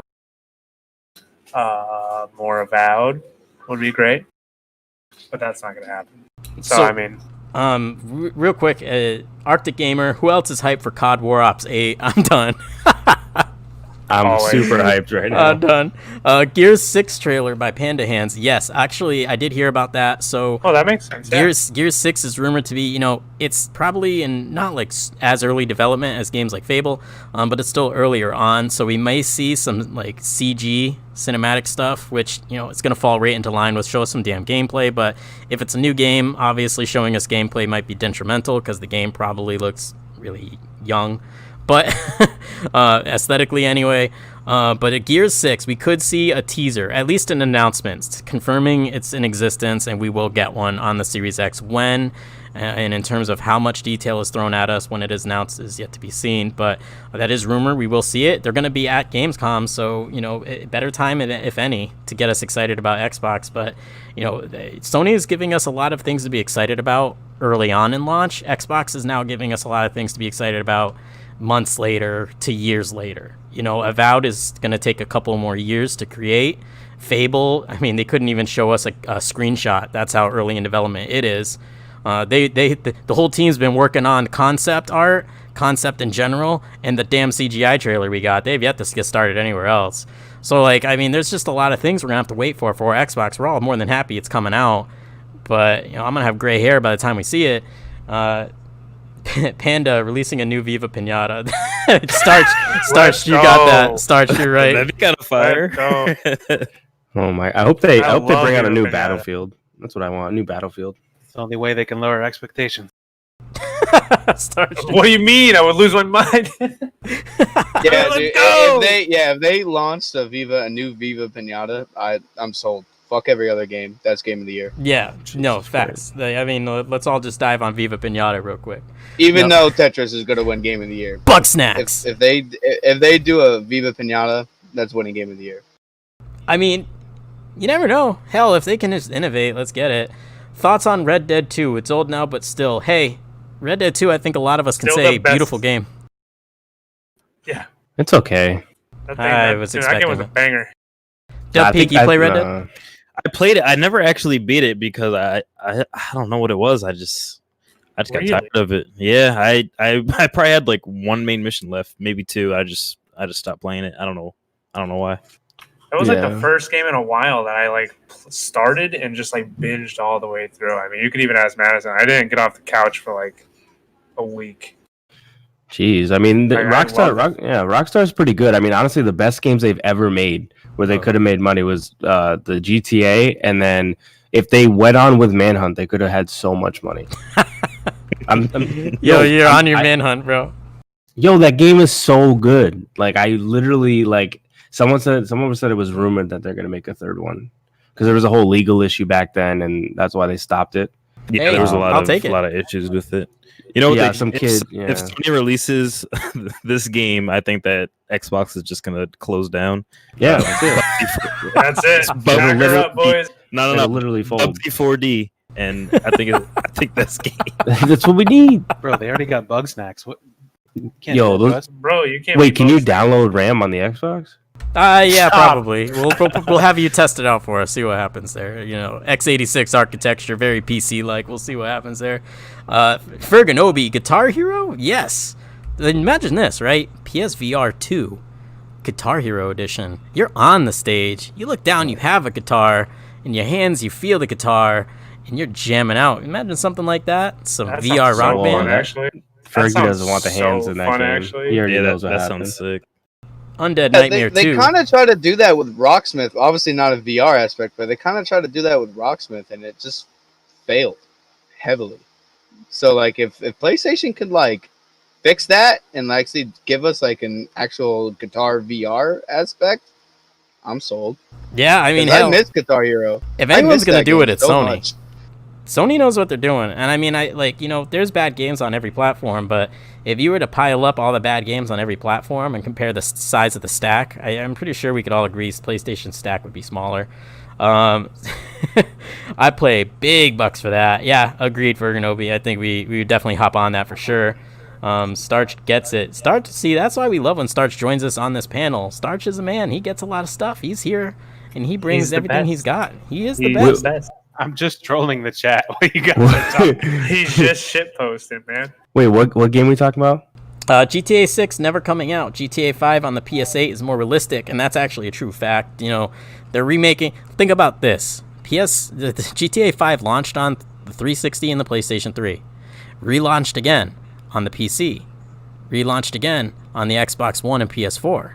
Relaunched again on the PS5 and Xbox Series X. So when you gonna make the next one? That's the first game I've ever seen relaunched 3 times for 3 different generations. Let that sink in. When a generation is typically between 7 to 10 years long, that's asinine. Oh, wait, you know what? I just had an epiphany. What is it? Gamescon, Bethesda, Skyrim, PS5, Xbox Series X. You're baby. right. How do we not see that? Okay, if they make Skyrim, they have Skyrim for everything.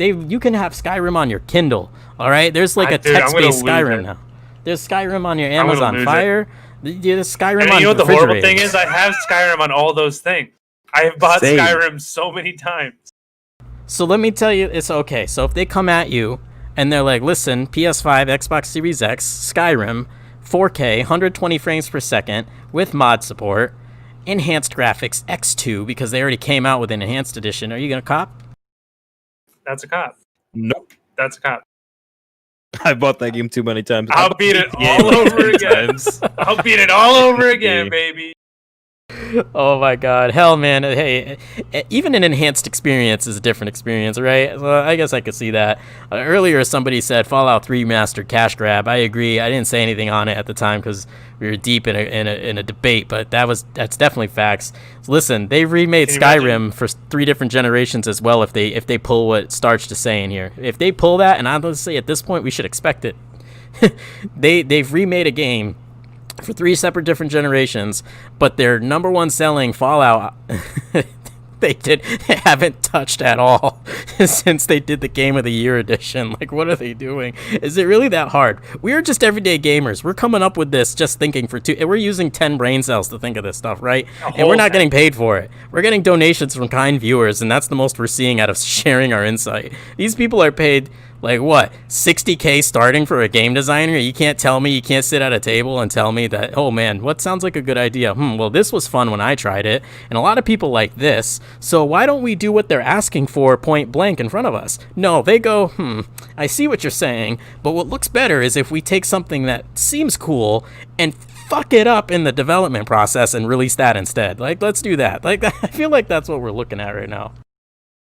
because everything's rushed. Everything's rush culture now. Everything's like it's all cash grabs. That's how that's why I'm so excited about the new consoles, man. Because it's like I'm hoping it's going to open up a whole new generation of games and ideas and things to explore. Because it's all cash grabs now. It's almost like the whole movie cinema industry too. Like it's all just remakes of movies. Nothing really original coming out. Nothing new coming out. That's what these new generations are going to be able to do.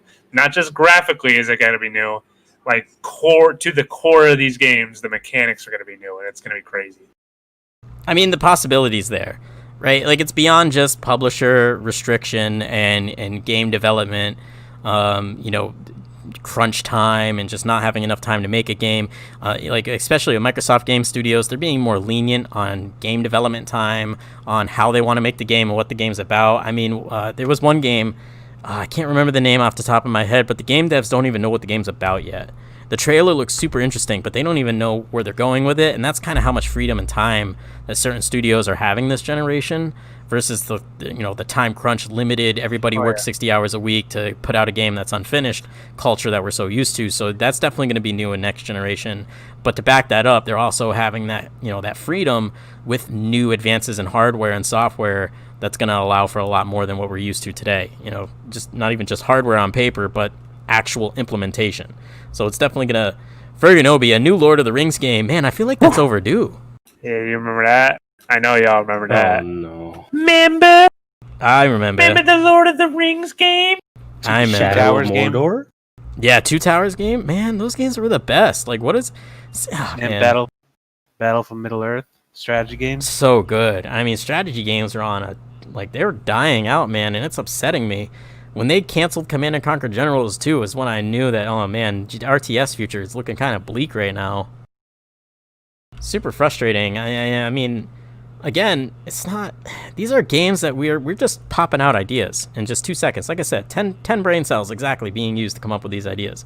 And, game development companies have a lot of people putting their heads together to come up with ideas, and I feel like they're just... we got games coming out like Gunk. Parody Paradise has a lot to say about that. Hold on. In their defense, I would have never came up with Janitor Gunk. Simulator 2020? I would have never come up with Gunk. Get out of here.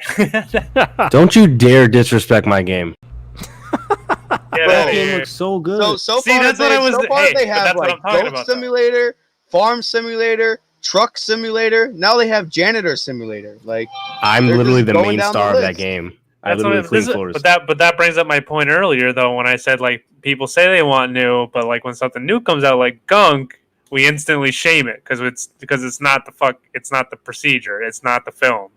You know what I'm saying? So who knows? Maybe Gunk is really that game. We just haven't played it yet. Gunk is literally trash. I mean, you're You right. guys are haters. You're dude. literally Literally. sucking up trash. Literally trash. It's Okay. literally trash. Well, okay. If you don't like that, what about As Dust Falls? You can say that's trash too? Insane loading screen game. Which game? It's literally better than Cyberpunk, Yeah, dude. Come on. I think GTA's loading screen has a longer playtime than that game. I think so too. Dude, it's literally a 5-minute game, but it's the best 5 minutes of your life. I literally cried just watching the trailer. He does it every day. So What's we wrong got with being sensitive? We got the chat. So Conquest was great for Kenobi. Absolutely was. That was like a Battlefront version of Lord of the Rings, right? Clash of Clans for Granny Smith Plus. Arctic Gamer's on fire today, bro. Gunk looks dumb. What you mean? Yeah, I think a lot of us are on that same page. 10 brain cells. Don't strain yourself. Hey, man, we're working on 11. We're doing extra work for you guys tonight. Can't count that high. He said loading screen game. Yeah, that got me. Did you say 11 brain cells, dude? Yeah, we're working on it. We're pushing our way to Way 11. too much. We're trying to match the teraflops with the Xbox Series X. Otherwise, this podcast is going to get shut down. And then, I have a if that migraine happens- at the end of every stream, dude. I Oh. can't handle 11. I'm like Psyduck, man. My hands are on my head and anymore, and shit's just gonna start blowing up Like and flying Psyduck, around. man. Like, I don't Yeah. even know. But okay, so I think we can all agree, Xbox, we're not super stoked. Expectations aren't there. They could blow our pants off, and we have no idea about it. Like, you never know. But But that's the doubt thing. You got to keep it low. Keep it low. Yeah, and then it's they low. could blow your pants off. Like, honestly, though, out of all the things that are going on right now, I might just do the PS5 pre-order first and then just wait to see what happens with Xbox. That's your and safe just bet, get man. that adapter. I mean, I'll put it to you this way: the Xbox is going to give you two different options. An entry level, kind of more value Xbox, the value meal of the Xbox family, and then you got your enthusiast level. And so, I mean, you're likely to get one of the two because there's two to pick from in general. And on top of that, Xbox has been straight up disappointing for months now. So PlayStation is going to be a hot item. So, I mean, it's kind of in your interest to pre-order as soon as possible, because that's going to be one of those things where you even just wait a minute and you go and look like, okay, I'm going to actually pre-order it. You go on Best Buy, you go on GameStop, you go on Target, you go on all these websites, and, coming soon is the message you see because it's pre-ordered out. There's no more. And hopefully you have your updates on your emails or text message updates or whatever. As soon as they come back again and inventory is there, you immediately can go do it again, because as soon as you find out inventory's back, you might go look and that shit's sold out again. So I think it's in a lot of people who, if you're going to get a PlayStation, it's in your best interest. If you can only pre-order one, get that one first. And then, like you said, Benji, wait for Xbox. Xbox hasn't disappointed me. It just pointed me. I actually am going to pre-order the Granny Smith first, if I'm being honest. That's so true, Panda. So true. Like, that's how I feel. Like, I'm just probably going to pre-order the PlayStation and just Xbox. I'm going to wait for them to fix their shit, and then I'll get them.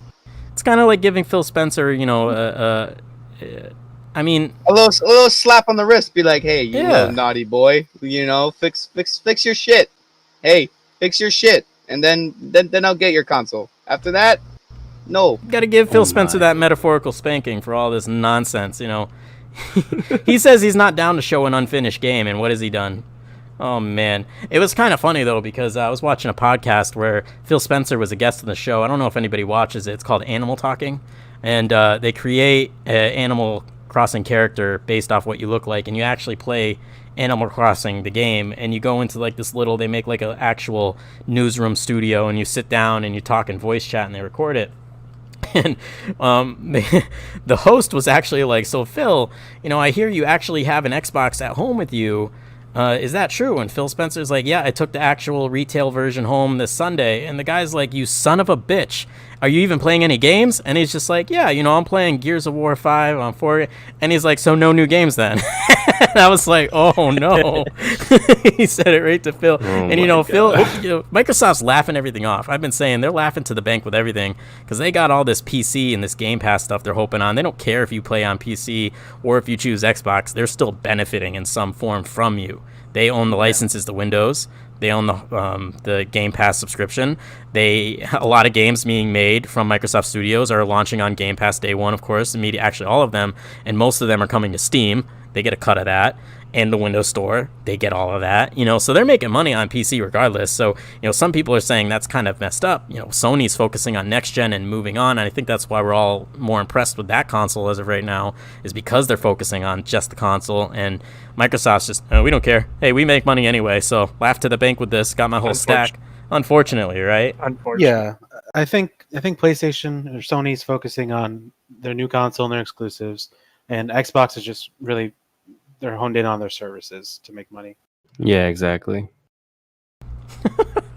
Microsoft has a lot of great studios too, though. So I think they're putting a lot of focus more on their studios and less on the. I think that's why they're being so confident. I think they're just so confident in the studios that they picked up. They're like, we'll sell. Don't worry about it.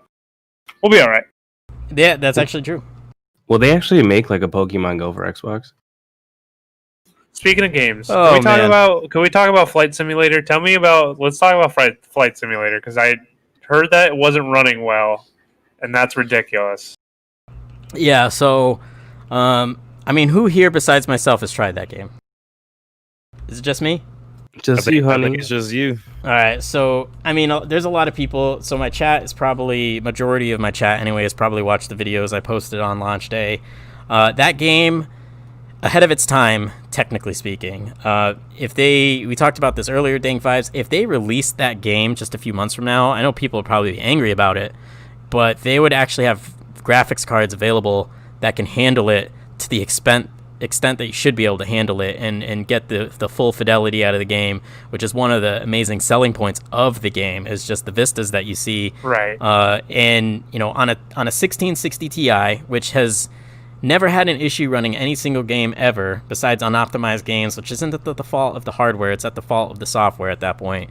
I've never been able to play a game under 60 frames per second maxed out, with that being said, unless that was an issue. And this game was very hard for me to optimize. I made a video about optimizing for the 1660 Ti specifically for 30 and 60 frames per second targets, and the 60 frames per second target portion was essentially everything on lowest settings besides textures and anti-ceotrophic filtering, which basically means your airplane isn't blurry because the texture of the airplane is fully loaded in, and that's about as far as it will load in, because I mean you literally see hundreds of miles in the distance, so it's not going to go further than that. And textures themselves, so again the airplane, inside the airplane, and small objects in the game world render at ultra, which didn't even use 60% of the VRAM on the card. Besides that, everything else had to be low to hit 60 frames per second. And even then, sometimes like over New York City, the frame rate would go a little bit below. So that game, for most video cards, is very much so a 30 frames per second focus. That's insane because I mean, PC Master my Race, huge right? problem with that is like, if you did just wait those few months so people could like get the Xbox and play it the way it's meant to be playing, it's gonna leave such a bad taste in people's mouths when they get so excited to play this gorgeous game that they're showing off on most people's budget rigs. I mean, I'm assuming not everybody has a super system, Yeah, most people don't. It's gonna leave a bad taste in the mouth, especially. I'm pretty sure that's exclusive, isn't it?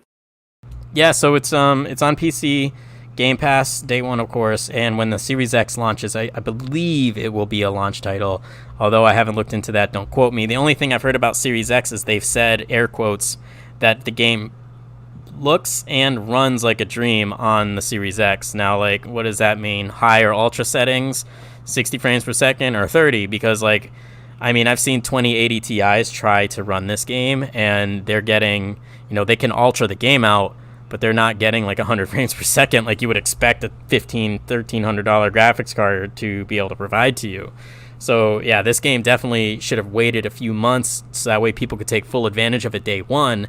I mean, just loading the game and installing it is a headache. It took me from 12 o'clock in the morning when it launched and until about 8:30 in the morning to finish just 3 videos on the damn thing, because they force you to download the game as a client, and then when you load the game, you install the game in segments through the game being loaded, which means if you're like me and you have multiple computers that you use for your configurations for testing, you're only downloading it one at a time. And then to make matters worse, it's over 100 gigabytes, so even using a USB 3 to transfer the files and then install it manually instead of downloading it, it still took almost an hour to do just that per each computer. And then when you're in the game, a regular load, just loading the main menu, man, it takes about 5 minutes. And that's on an NVMe with a 3700X. Like, it's it's no joke when it comes to that game's data stream. Right. So now let me ask you, does that really make you excited for that game when it comes out on system? Because that, to me, that just leaves a horrible taste in my mouth. I mean, I'll have to see. So they've shown the game off in trailers. I mean, when they first announced it, I believe I was with most of you in person watching it on my TV, actually in my living room, and we were like, what is this game? And I remember even saying, like, this has to be on a Series X and we don't know about it. They're not saying it is, but this game looks too damn good to be on a regular Xbox and too damn good to be on a lot of the computer configurations people have right now. And like you said, most people don't have super diesel rigs. The 1650, the 1650 Super, 1050 Ti, those are like the mainstream game. Like, if you look at a large percentage of gamers, people either have equal to or less than that. Like, over 50% of gamers on PC have that, around that kind of horsepower of graphics card. Not everybody has $300 to $500 just to drop on one part of their computer, let alone the rest of it, right? So that game is just not going to work on those configurations. I got it to work on a 1650, but it's a 30 frames per second target. Again, most settings are on low except for a few, like on medium, a couple on high, some on ultra, but overall, a lot of the settings that really bring a lot of pop to the graphics, you can't put any higher than low, because as soon as you do, it kills your frame rate. So you're looking at 33 to 40 frames per second at most, 1080p, with a video card that people have either equal to or less than in terms of majority consumer playing this game. That doesn't look good for the game. That means most people aren't going to have a good time running the game, and most people don't know optimizations. There's people out. Have you guys? Is anybody a Game Pass member right now? Always. Yeah. So, I mean, you could always try it out. I mean, it's 110 gigabytes, right? So it's going to take up a lot of storage. You can always give it a shot. That's my recommendation. You know, if you want an impression of this game, you know how powerful your computer is. You know what it can handle because you play games on it every day. Try loading this game on your rig. Try playing with the settings and try to see how good you can make it look without it running like complete trash and have it taking on you. And then try to kind of see like, okay, so this is what a lot of other people are going to experience. Or in some cases, most people aren't in a, you know, Benji's got a 1660 Super, so he's going to fare pretty decently compared to a lot of people.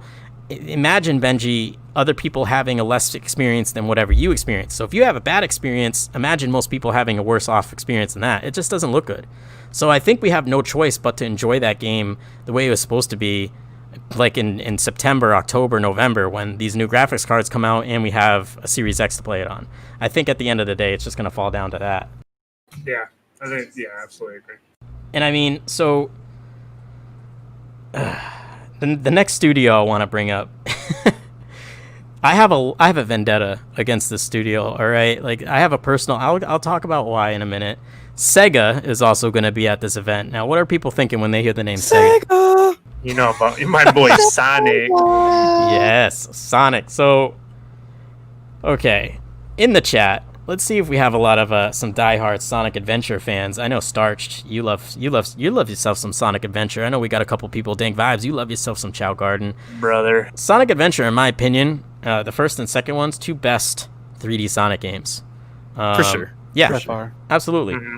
And you know, Chow Garden. Who here spent more time playing Chow Garden than the main game? Me did. Me for sure. Dub Peak, did you?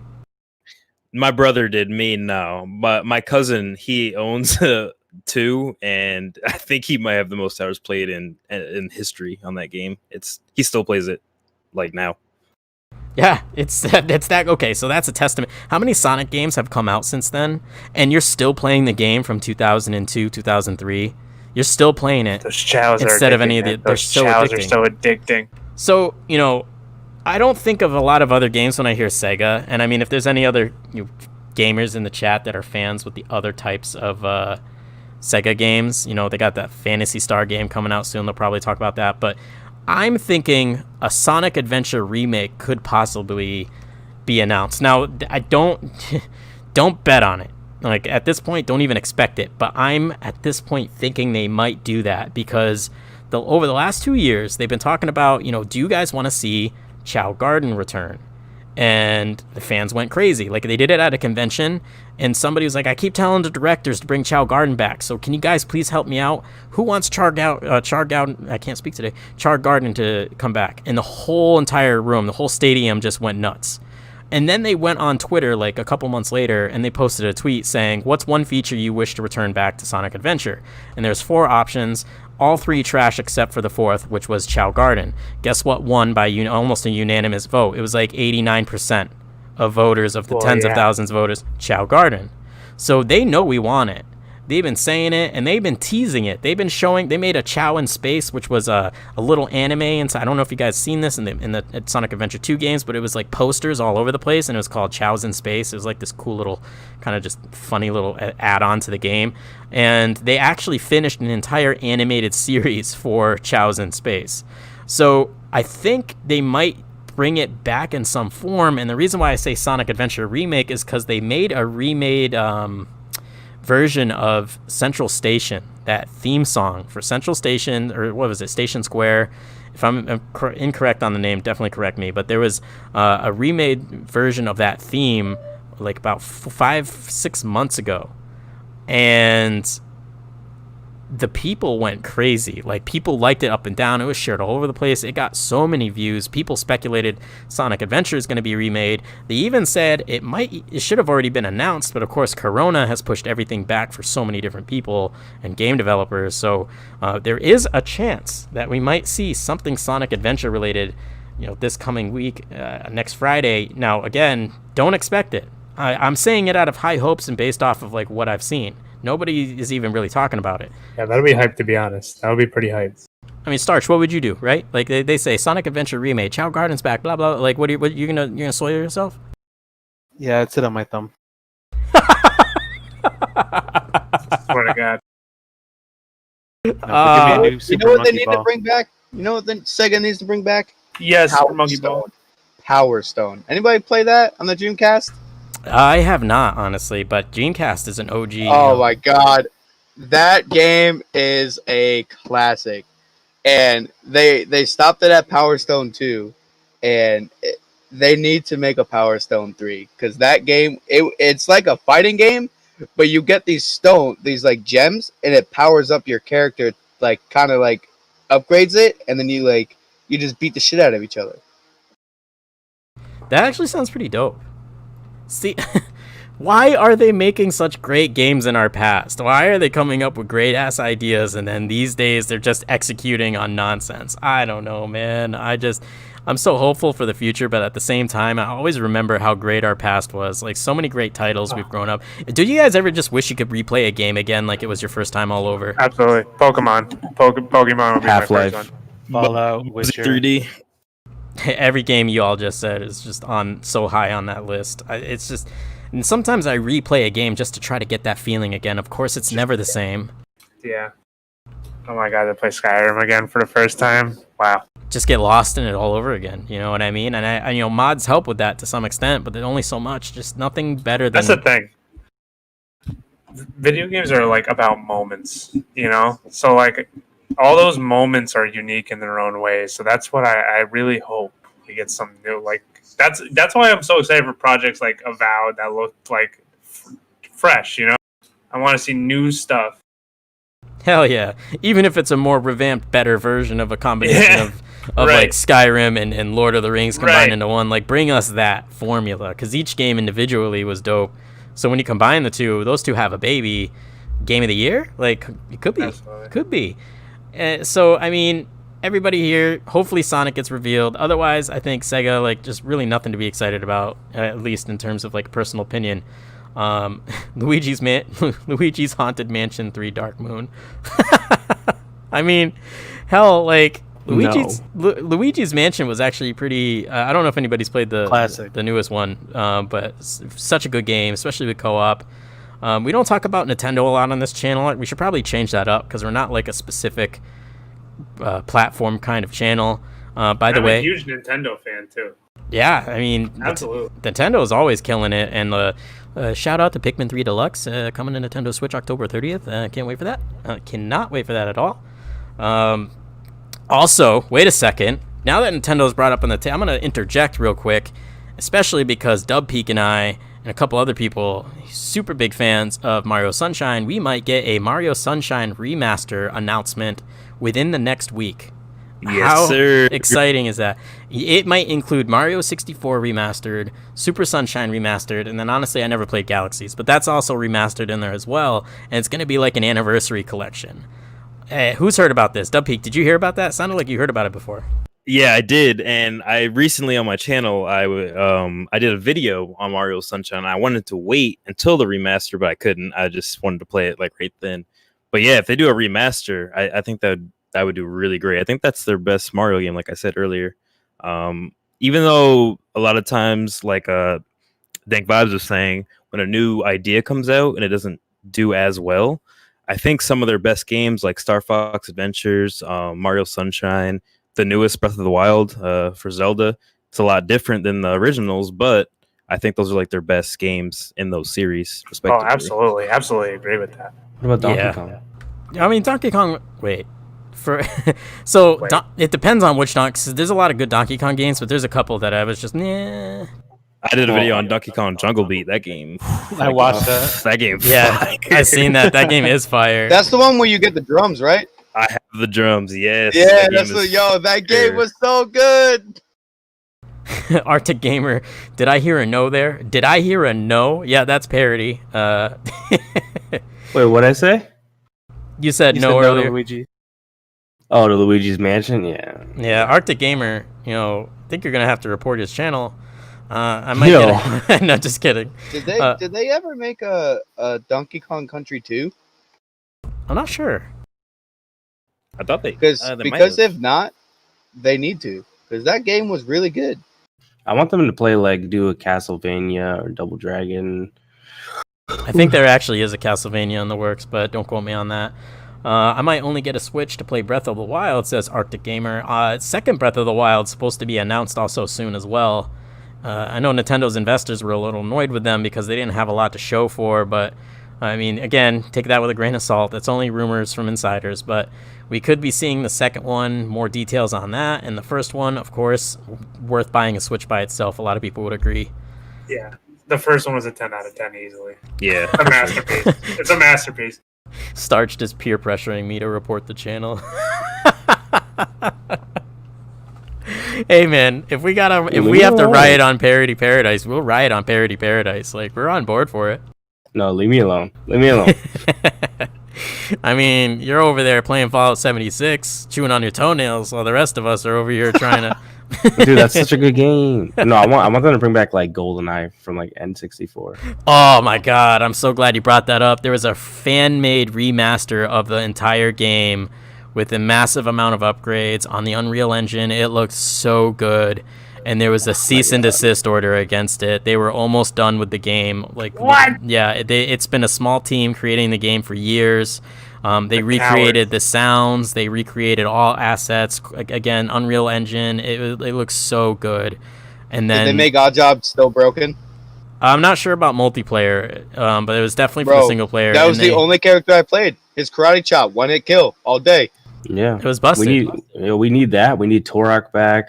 Oh, yeah. Turok, I agree. I'd love to see another Conquer game. The last one they had, I think, was Live and Reloaded on Xbox, which I'm gonna do a video on soon too. But actually, you should do that. Game's fire. I would love to watch you play that. That would be dope. Do you guys remember Glover? I don't know if you're trolling me, but it actually does sound it sounds familiar, but in the back of my head, it's like you're this white glove and you run around. I'm not even trolling about that, honestly, but I don't think I ever played that. Dude, have you ever heard of a game called I Am Bread? I have not. One of the best games ever made. You're literally just a piece of bread, and your job is to get to the toaster through a kitchen. And Wait, if you hit the floor, you get dirty. Yeah, it's one of the best games out there. I mean, at this point, I don't know why we aren't playing that instead of doing the stream. You know what they should really remake though is Conker's Bad Fur Day. Yeah. DankVibez, Dub Peak, you guys are both. Actually, a lot of people are pressuring Rare to do that, and Rare's the kind of company where it's you talk enough crap about them not making a game, they'll just make it. I know a lot of people are saying we might get some sort of Banjo-Kazooie of some kind. I was about to say, so all I have to do to them is say, please make a new Banjo-Kazooie, and they'll do it. If you get enough people on board with it, they'll definitely consider it. They've been tweeting a lot of they've been tweeting a lot of innuendos towards the franchise, so we'll see what they do. We had Banjo get added into Smash recently, so it's definitely, the franchise definitely is alive, but are they going to make a new Banjo-Kazooie, or are they going to spin off of it like what they did with Nuts and Bolts? We'll see, but that is circulating as a rumor. We might get one of those, but a Conker, either just a new Conker game or a massively improved modern remaster of Conker would be phenomenal, because that was such an underrated What would you game. want?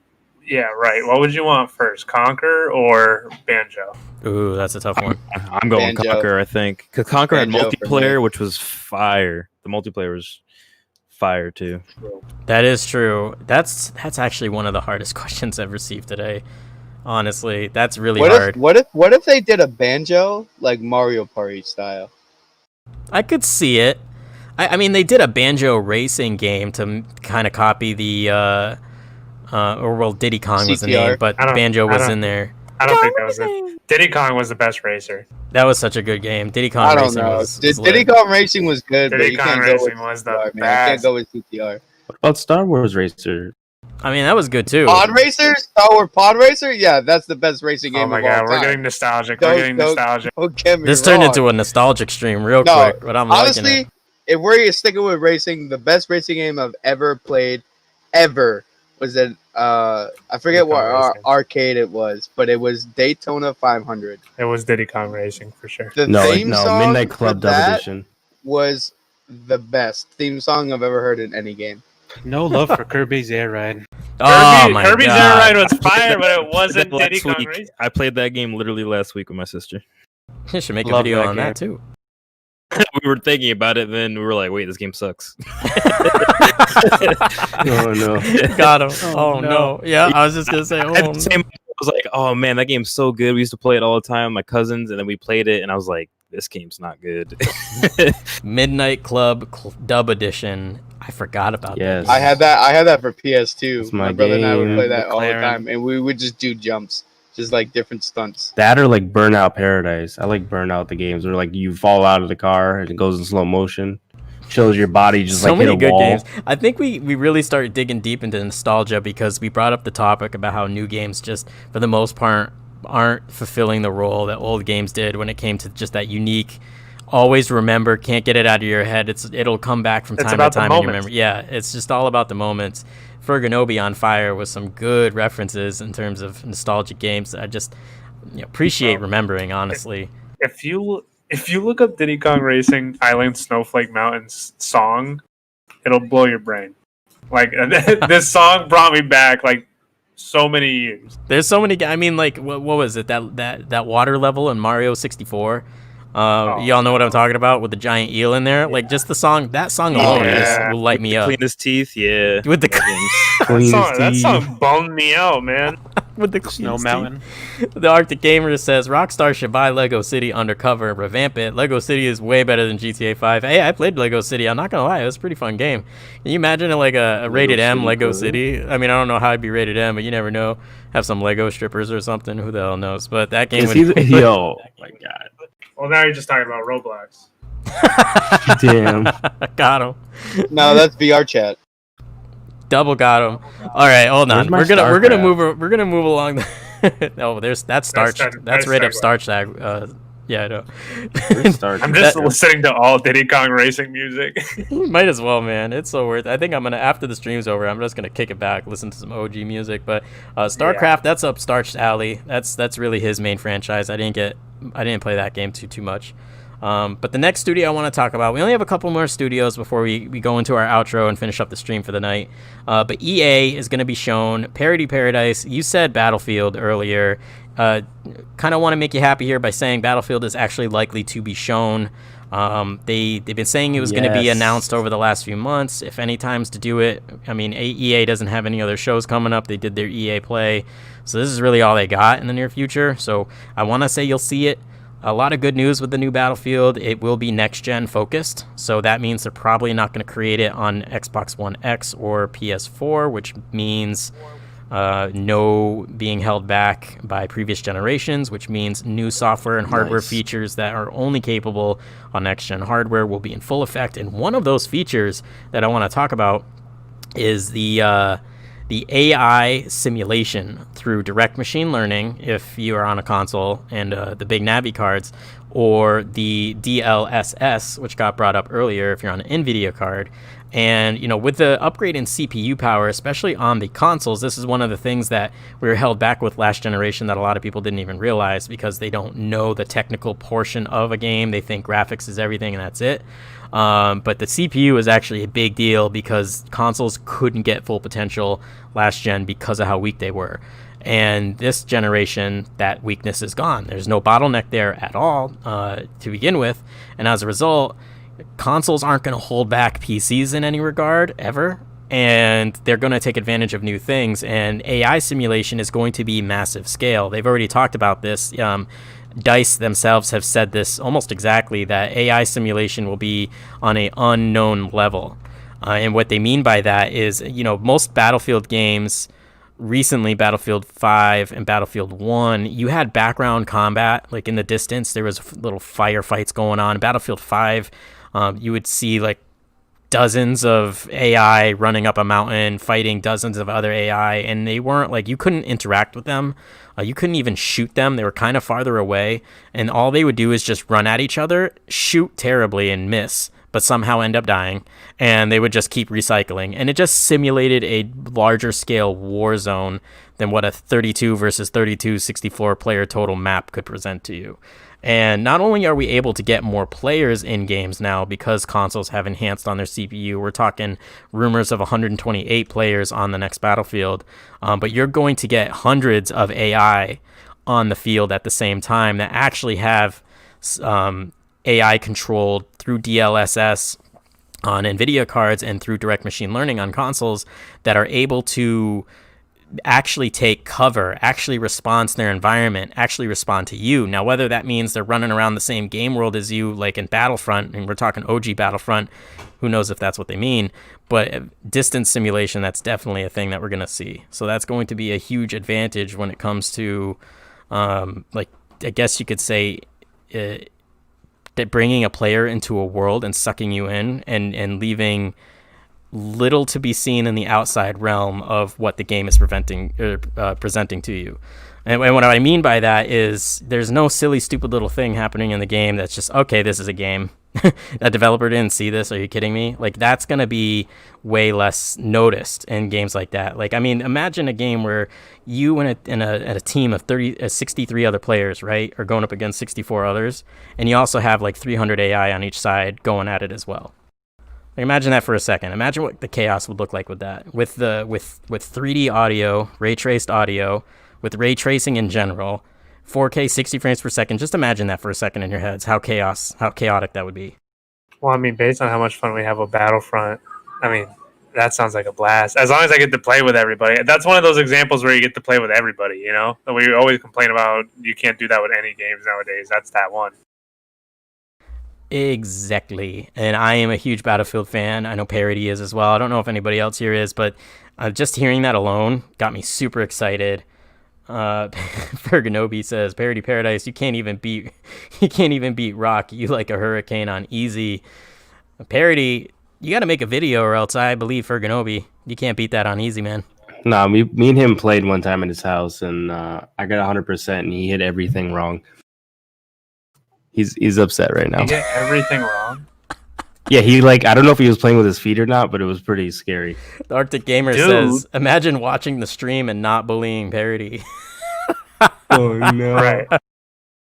That's his role here now. I mean, honestly, he did it to himself. Ever since the first stream, Parody is like just living his name. I think that's his persona. It's what he does. It's just he's King Troll. You should see him in our group chat. I'm just showing the world my small brain cells one day at a time. That's all I'm doing. Hey, is it small or just the lack of them? We don't know. I think it's for all of us. It could be a combination of the two. And my cells are smaller than the norm. Yeah, I got 10 brain cells and they're half size. So I don't know. And they're super small. So, I mean, all right. So, FIFA 21. Anyone excited for FIFA 21? Yeah, me neither.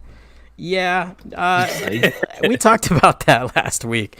They're rinse and repeating with these. I think Benji spoke upon it the most, but they're just repeating and rinsing these games off all over again. They add like a small layer of paint and they just redo it. I mean, I'll take UFC as a differentiator in that because I guess I haven't played it, but Benji, you said UFC 4 was actually a phenomenal game. Yeah, I mean, I think I just finished my trial version on it. It gives you like 10 hours of trial, which you can literally play so far into the game. I think I got far all the way to at least one title defense. And then like the game is like, oh, you got to purchase this, whatever, which I'm probably going to buy anyway, just to see what other features that has.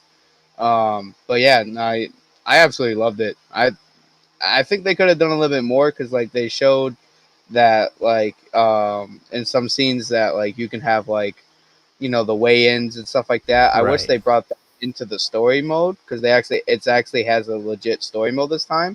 So I wish like, you know, like with your first title match that you have, they do like a little cutscene with the coach.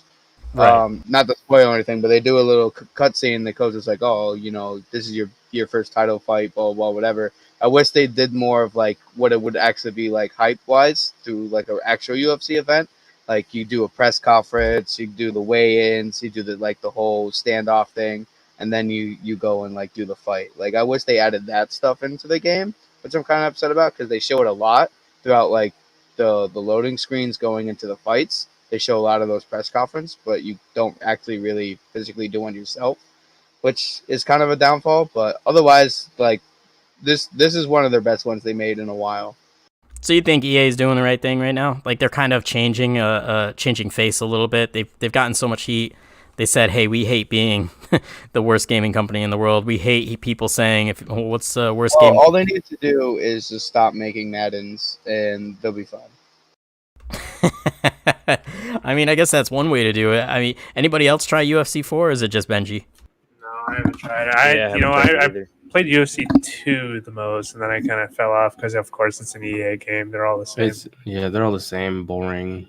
Wrestling. Ew.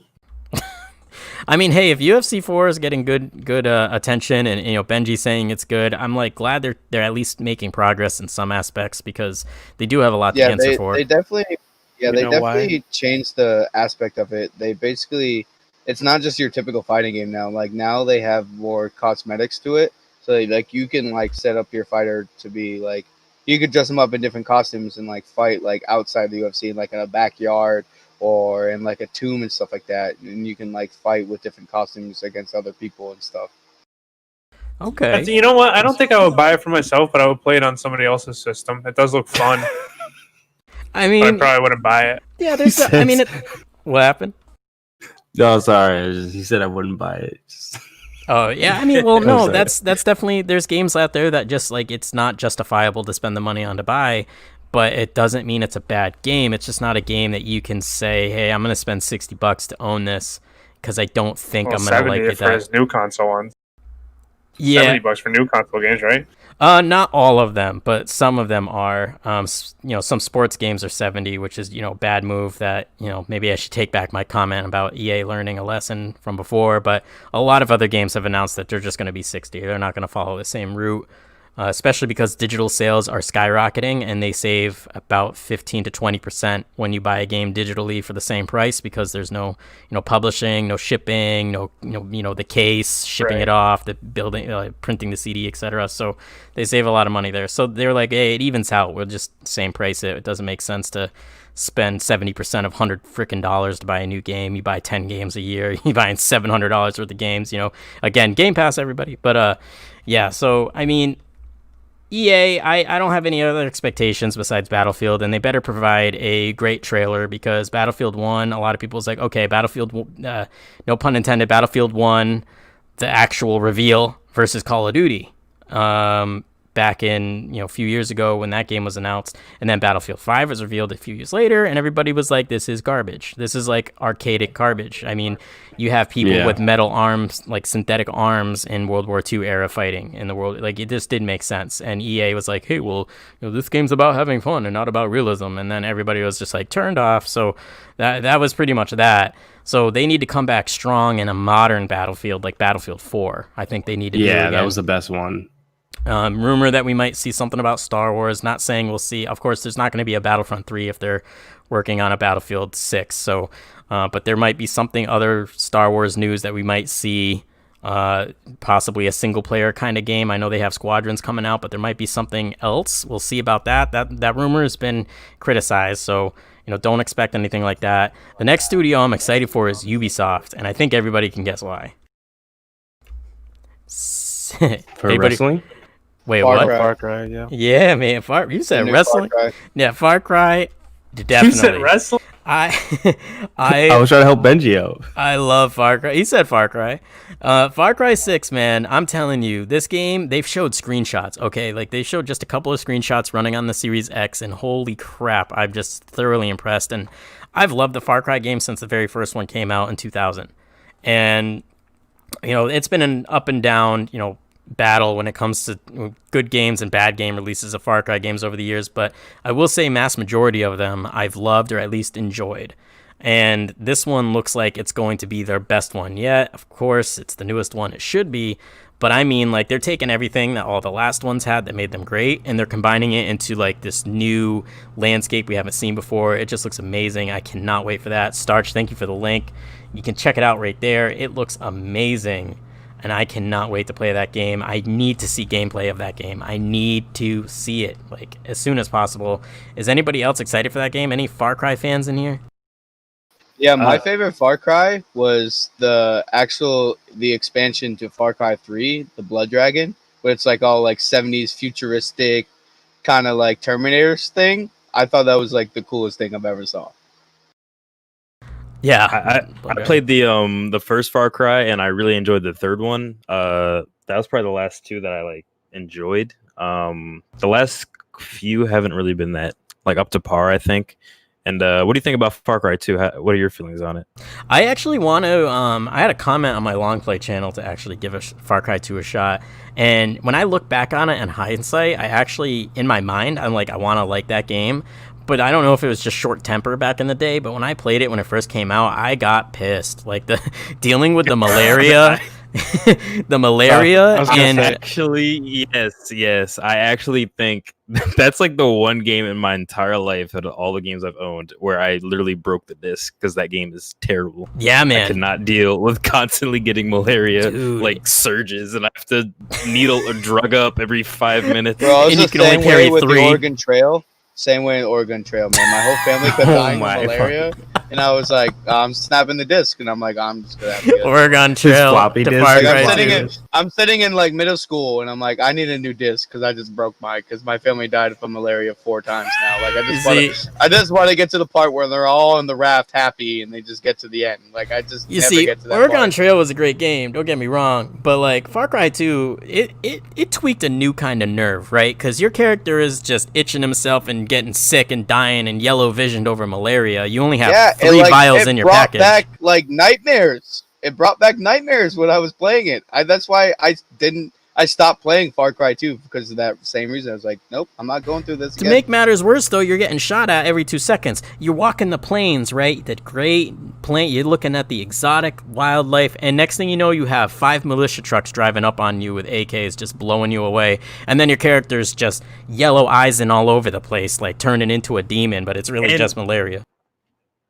And your guns constantly rusted in that game and would jam. If you didn't constantly get them upgraded or get a new gun, they would rust. That game was terrible. That too. Okay, so I think I actually recently heard somebody say it best. That game was more of a tech demo than it was a super enjoyable experience because there was a lot of cool things that game had that the new Far Cry's don't even do. Like the fire simulation in that game. Yeah, that was good. It was top end. I mean, you threw a Molotov and that would burn down the whole plains. Like it would travel to the next town over and like burn it all down. Like you could actually start forest fires. The forest simulation, when you're in the wooded areas, you shoot the leaves and stuff, they would actually like break apart in a realistic way, at least considering the era it came out in. And then like every Far Cry since that, like there's very little fire simulation. There's very little interactive. So that was like a really good tech demo and it looked amazing for its time, but damn, that game pissed us off. Like I actually don't want to play it now. I don't think I'm going to go back and play it. I was considering it. I think I just reminded myself and you guys helped me. Yeah, I don't think I'm going to do that now. But my favorite game was actually Far Cry 5 out of the Far Cry series. Love that game. Same. I can't wait for them to bring back the Fangs for Hire. You got that little dog, that little, what's his name, Chizio or whatever, with the hind legs and a wheelchair. Chisel. Isn't that the one where you could get a bear too to like do shit with you? Yeah, Far Cry 5, you have a dog, a jaguar, and a bear that you can have up to 2 following you at a time.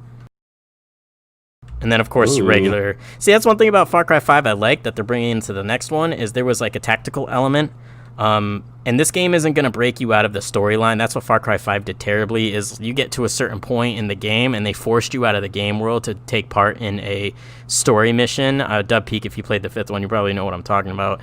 And it broke the immersion and it broke your flow because you would be in the middle of like, okay, I'm going to capture the next 3 outposts and, build up the resistance and, get better guns. And, if you go too far in terms of your resistance meter, they come and literally grab you wherever you are. They just shoot you with a dart, and now you're all of a sudden in a story like you have to do this mission to continue the game, and it's typically fighting one of the main characters, and it just broke that kind of flow. And then boom, now you're back in the game world again. It just really didn't make sense. Like at one point, you jump off of like a 300-foot cliff, land at the bottom because you were tripping on some bliss drugs, right? and your character wakes up just fine with like 8 people around him dead from jumping off the same cliff, and it's like, what the hell just happened? So that they're getting rid of that, and they're keeping things like the tactical. You choose your teammates that follow you, and they have different skills and abilities that synergize depending on your play style. Stealthy, blow them up, just regular tactical, you name it. And they've added an urban environment, which is the first time for a Far Cry game. So you're going to have an actual city area, the capital of what is this fictitious Cuba, and you're also going to have tropical back again, like Far Cry 3 and the older Far Cries before it, where you have beaches and tropical life, and you're going to have a little mixture of Far Cry 2 actually, because there is some plain like some African plain style areas where it's just a bunch of wide open fields, and it's just that it combines a lot of areas people loved about the old games into one, and I'm super excited for it. Does anybody have any Ubisoft games that they're excited for that are coming out? Ooh, I got one. What's that? It's Skull and Bones. It's that like pirate type game. It's kind of like Sea of Thieves. Oh, I've heard of that. It looks so good. It's coming out in 2021, and I think it'll be better than Far Cry. I'm sorry, but it looks so good. The graphics are phenomenal. I've heard about that. It's like an actual pirate. Like you can build your own pirate bases, and like it's actual kind of. I don't know if it's an MMO, but it takes a lot of what Sea of Thieves does and adds its own formula and like implements things that people said Sea of Thieves should have done. I know exactly what you're talking about. Anybody heard about that game? I have not. No. No, I haven't. You have to look it up on YouTube when you get a chance. It's so good. So I mean, Ubisoft doesn't really. I don't know if I trust you. Bro, it's literally, dude, it's gonna be a bigger release than Far Cry 6, hands down. Oh, here we go. No, I'm not even trolling. I'm not. Yo, I swear to God, you said I'm the not same trolling. thing about 76. You said No, like, the only Far Cry that's good is Far Cry. Listen, okay, don't talk about that. But Far Cry 4 was probably my favorite game though, because it's the best. Like that game is also good because like all the girls are naked in it as well. So like they're running around. No, because like I look like a freaking stuffed walrus. Like I don't get to see girls in real life. So like this is the best for me. The best option that I get. Well, we're getting to the end of the show. So I mean, we really only have one more thing to touch up upon. Does anybody have anything else on Ubisoft? Any other games also? It doesn't have to be. I'm just going down the big name brand companies that we're going to see at these shows, but does anybody have any games that they're expecting to see over the next week get announced? Dub Peak and I were talking about SOCOM is coming out, cannot wait for that. But anybody have anything else?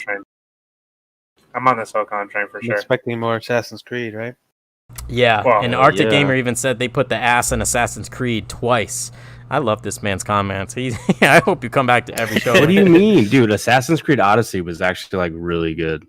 That was a really good Odyssey game. was a good game. Odyssey, I don't have a lot of high hopes for Valhalla. There is a lot of things about Valhalla that that's another. I can't believe I forgot about that. We will see Valhalla on this upcoming week probably. Actually, I want to bet on it. But there's a lot of things they let you do that I actually like you can capture settlements and the people that you recruit in those settlements and your I don't know, your expedition, your tribe. I don't want to call it a tribe. I don't know what the hell Vikings called their groups, traveling groups, but they would actually help you conquer these areas. They would follow you around like a big group and complete missions with you, and it feels just like a lot more of a larger involved world than the past ones. Mm-hmm. But the game, I don't like the atmosphere, I don't think. 'Cause, I mean, it takes place in, I believe, the Vikings invading England, or it takes place in Norway. I don't know the details on the game all that much, but it's not the same kind of bright, vibrant like look that you would get inside of Odyssey or any of the other ones. It's more of a dull kind of, I don't want to say. I mean, think about when it's cloudy outside and about to rain. Like you're going from tropical looking to it's about to rain, kind of like dull effect to the game. I kind of don't like that. Yeah. But we'll see how that does. I guess I can't judge it until we have it in our hands, can play it, and it gets a gamer score. Like I don't know. Why can't they do that game like surrounding like Africa or something, or some, you know what I mean, something different? Vikings is just so boring. You never know. I mean, they've gone through a lot of different. They haven't touched Vikings before. Well, the Assassin's yeah, they haven't. They're gonna go through everything. Basically. Yeah, they might as well. They should go through like the Hitler era. That'd been crazy. What are you talking about? So you're saying World War II? All right, we'll just leave it at that. You know what? Here's a real drop Ubisoft is gonna hit on us. For Honor 2. Oh no! That's Stop. my prediction. That That's game my looks so prediction. good, dude. What are you talking about? There's only one For Honor, but I'm telling you, they're gonna drop For Honor 2. Sorry, I meant to say it would look really good. Dude, that game, the first game was disgusting. I was literally like Master Chief in that game. I was destroying people. Mark knows. Oh man, I'm not gonna be able to do this. Grim What? Reaper, dude. That's his nickname. Grim Reaper. It's King Simp, dude. King Simp, man. King Simp. Well, I mean, that's really all of the excitement that I have to talk about in terms of games and what I expect. Again, I'm gonna pass it around. VG Benji, Dub Peak, DankVibez, Starched. You have any other games that you're excited for? No, not off the top. I mean, I want to see what they drop. I don't have any expectations. I think that's the way I'm going to leave it. I'm not going to put my expectations up for any game in particular. I'm just going to go with the wave. Yeah, that's kind of the move. I did hear something about another Prince of Persia possibly getting made. That would be wild. Because the first Assassin's Creed was actually supposed to be another Prince of Persia game, but then they switched it to Assassin's Creed. So I wouldn't mind another Prince of Persia. I kind of like those games. It's been a lot. Like, when was the last one? PS2? Yeah, like Xbox, PS2. That one was revolutionary, man. Oh, they had one for 360, but that one was terrible. Yeah, it was bad. Then they did that movie adaptation. It was terrible. Yeah, I mean, we'll see what they do. That's actually, I hope they do that, because I used to freaking love that game. The OG was revolutionary. It was. I mean, because it was supposed to be Assassin's Creed, and it turned into. I mean, look at it this way. Like, I don't think there was an Assassin's Creed on the PS2 or the OG. It was on the Xbox 360, right? That's when the first one came out, if I remember, and the PS3. Yep, that was the first one. Okay, yeah. So that's probably why. It could have been hardware limitations that they just couldn't fulfill their vision.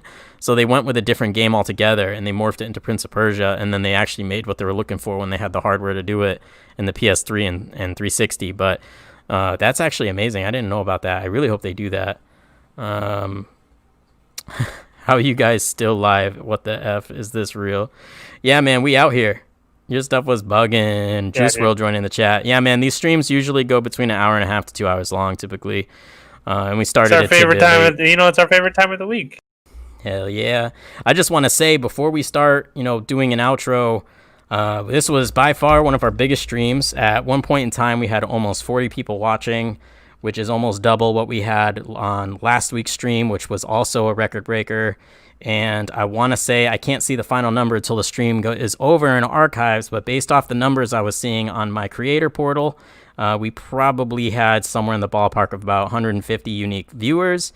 Our chat was way more engaged than it's ever been, and much appreciated to everybody who's still with us and everybody who was in the chat. This has been a phenomenal experience, and this just keeps getting better and better, so we're very excited to see where this goes and how this all grows out.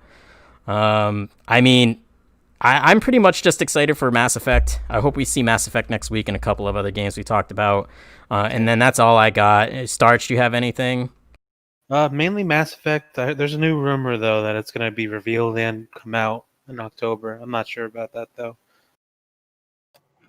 I'd like to see more Elden Ring from Microsoft if they're going to show something. Yeah, Microsoft just needs to show us more, man. Arctic Gamer says this channel is epic. Thanks, brother. Much appreciated. Next time, review Luigi's Mansion, no matter what parody says. Oh my god! Look, I didn't hate the game. I like Super Mario's from like Nintendo 64. That's my favorite one. I'm gonna make a video on Luigi's Mansion for Throwback Thursday. Do it. I'm gonna report it, and I'll report it. I'm gonna post it on do Thursday. It, Duppy. I'm gonna be the new. Thursday. No, I'll be Karen. You can call me Karen. I'm gonna call in the cops on your whole channel. Parody. I don't even think you better be subscribed to Doug Peak. I'm gonna pull a Mr. Beast on your ass, and I'm gonna pull out your phone. Everybody, no. You better be sub, man. You can't be reporting a channel if you're not sub to it. If you're on this panel, exactly. He will never know I did it. Arctic Gamer says that no was enough to piss me off. I'm sorry, Arctic. I love you, man. Well, I mean, Dub Peak, do you have any other last final points for it? For just what? Games in general, anything like that? No, I'm just excited to see what comes out because I'm pretty much covered. If you have a PS5 and a good PC, you can pretty much get any game from any console. So that's true. I think I'll be good. That's so I'm all you need. Excited to see what comes out. That's it right there. good PC, Switch, and a PS5, and you can enjoy any game on all platforms. And BG, Exactly. I'm just gonna call you VG Benji, man. I just read the senpai and I get fucked up every time. Benji, what about you, man? What are you excited for? What do you think? What are your final thoughts before we head off here? I'm excited. I'm honestly more excited to see what Microsoft is going to bring to that new convention next week. I'm just excited to see like what they do, and that's probably what's going to determine what I pre-order first. If I pre-order PS5 first, or I wait and pre-order the Xbox first. Yeah, I mean, you're just gonna have to play it by ear, and I think that's a really good way to go about it. Because based off the first one that we saw, I'm buying or pre-ordering the PS5 first. I think Microsoft really needs to step up. Yeah, no, I agree with that. As an Xbot, I agree with that. DankVibez, what about you, man? Any final points? I'm on the same wave as my boy DubPeak there. I got the PC already. I mean, the PS5 PC Switch combo sounds like a pretty good deal. Yeah, that way, I mean, you can't miss. That's the move. You can't miss. You can't miss it at all. Honestly, if I didn't have to do it for like the sake of benchmarking and shit, I'd probably do the same thing. Honestly, it makes the best sense, especially when you're somebody who wants to get the best ecosystem possible for the least amount of money. That's the best way to do it. I definitely think the play I'm going to go with so far is grab the 3060. I'm still probably going to get an Xbox Series X because I don't know. It depends on what we all get. Like if we all end up getting the PS5s, I'll get a PS5. Like it really depends on what you guys are playing. Right. And I mean, friend ecosystem is one of the biggest things. And we can all unanimously agree that we're going to get the Granny Smith Plus. That's a day one pre-order. Obviously, that's the one I'm getting. Or the smart fridge. That'd be dope. Well, he's talking about the Series X. Yeah, that people call it a fridge and people call the PS5 a router. So, you want a fridge, you want a router. Wow. That one went right over your head, Parody. What happened? Parody got a zinger. I know, my brain hurting. Because I'm just thinking about those 2 games I want to play. And it's all those toenails you're chewing over there, right, Parody? Yummy. A little ketchup, little mustard, you know what I'm saying? I know your flow. Well, man, I mean, this stream has been phenomenal. I want to thank all the panelists for being on here. I think we're going to wrap this up now. And chat, you guys have been amazing. The Arctic Gamer, much love to you, man. Thanks for coming on to the show, and you just have been so engaged with us in the chat. Probably one of the funniest people I've seen on here. So thank you so much. You are the legend now. So we hope to see you every Thursday at 7 p.m. Eastern Time. Next week's show, we will have to update you all about it because Gamescom is taking part in the same time frame that next Thursday's show normally would be in. It actually ends just as we get things started here. So we have to discuss if we're going to just, create a basic topic line to go through before we start the show, and then kind of just last minute go through whatever they show for that day, and then save whatever they show for the next few days after that for the week after. But we will definitely make an announcement in the community post for my channel, so keep an eye out for that. Besides that, make sure you check out everybody's channel. Everyone here, I have them linked in the description. I also have them linked in the cards up above. We got DankVibez, who's a weekly streamer. He streams. What are you streaming these days? You're going through Monday through Wednesday, and then you also do Friday DankVibez. Yeah, I'm probably gonna be doing Friday tomorrow, but it's usually Monday, Tuesday, Wednesday. I'll do the show with you guys tonight. Maybe I'll even stream after it sometimes. But for certain, Monday through Wednesday, I'm streaming. Love it. And it's all about good vibes. It's all about going, hanging out, having a good time, escaping the realities of life. Yeah, come hang out. Let's get to know each other. I love meeting new people and shooting the shit. Love that. So make sure you check out DankVibez. Subscribe to him. We got DubPeak putting out quality content. This man's hysterical. You got to check this man out. You haven't seen anything like it. He definitely deserves the attention. DubPeak, what would you say? Your Fall Guys video had me rolling. Yeah, that was hysterical. That is an underrated video. Everybody needs to go watch that right now. Is when the hot dog guy walked by and you cut my eyes. My eyes. Yeah, if you guys want to see someone actually win a game of Fall Guys, which I've seen very little of on the internet, I actually won a game, and I just posted it today, so check it out. Are you telling us to get good? Is that what you're saying? No, I'm just saying I haven't seen that many people post wins. I don't think. I can't win. Damn it! I was second place. It's hard to win. I was so lucky.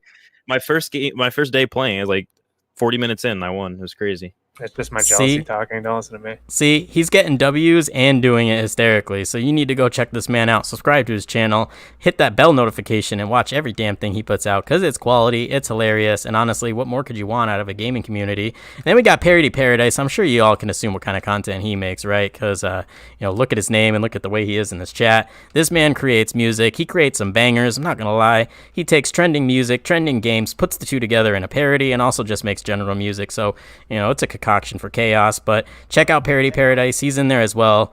And then of course we have Starched. He's gonna get on his content soon. I know he is. He's gonna make some gameplay videos soon. He's gonna start putting out some fire. Someday. But he's got like 80 parts of a Fallout New Vegas playthrough on his channel. So if you like classic playthroughs that have some informal text throughout it that gives you, hints and best ways to play certain games, he's got that for you. So make sure to check out his channel as well. Again, everybody's channel is linked in the description, and I have a card up on the screen in the right-hand corner you can click for easy access. Make sure you all check them out. Subscribe if you haven't done it already. And we want to thank you for supporting us, all the donations, all the viewers, all the engagement. It means a lot.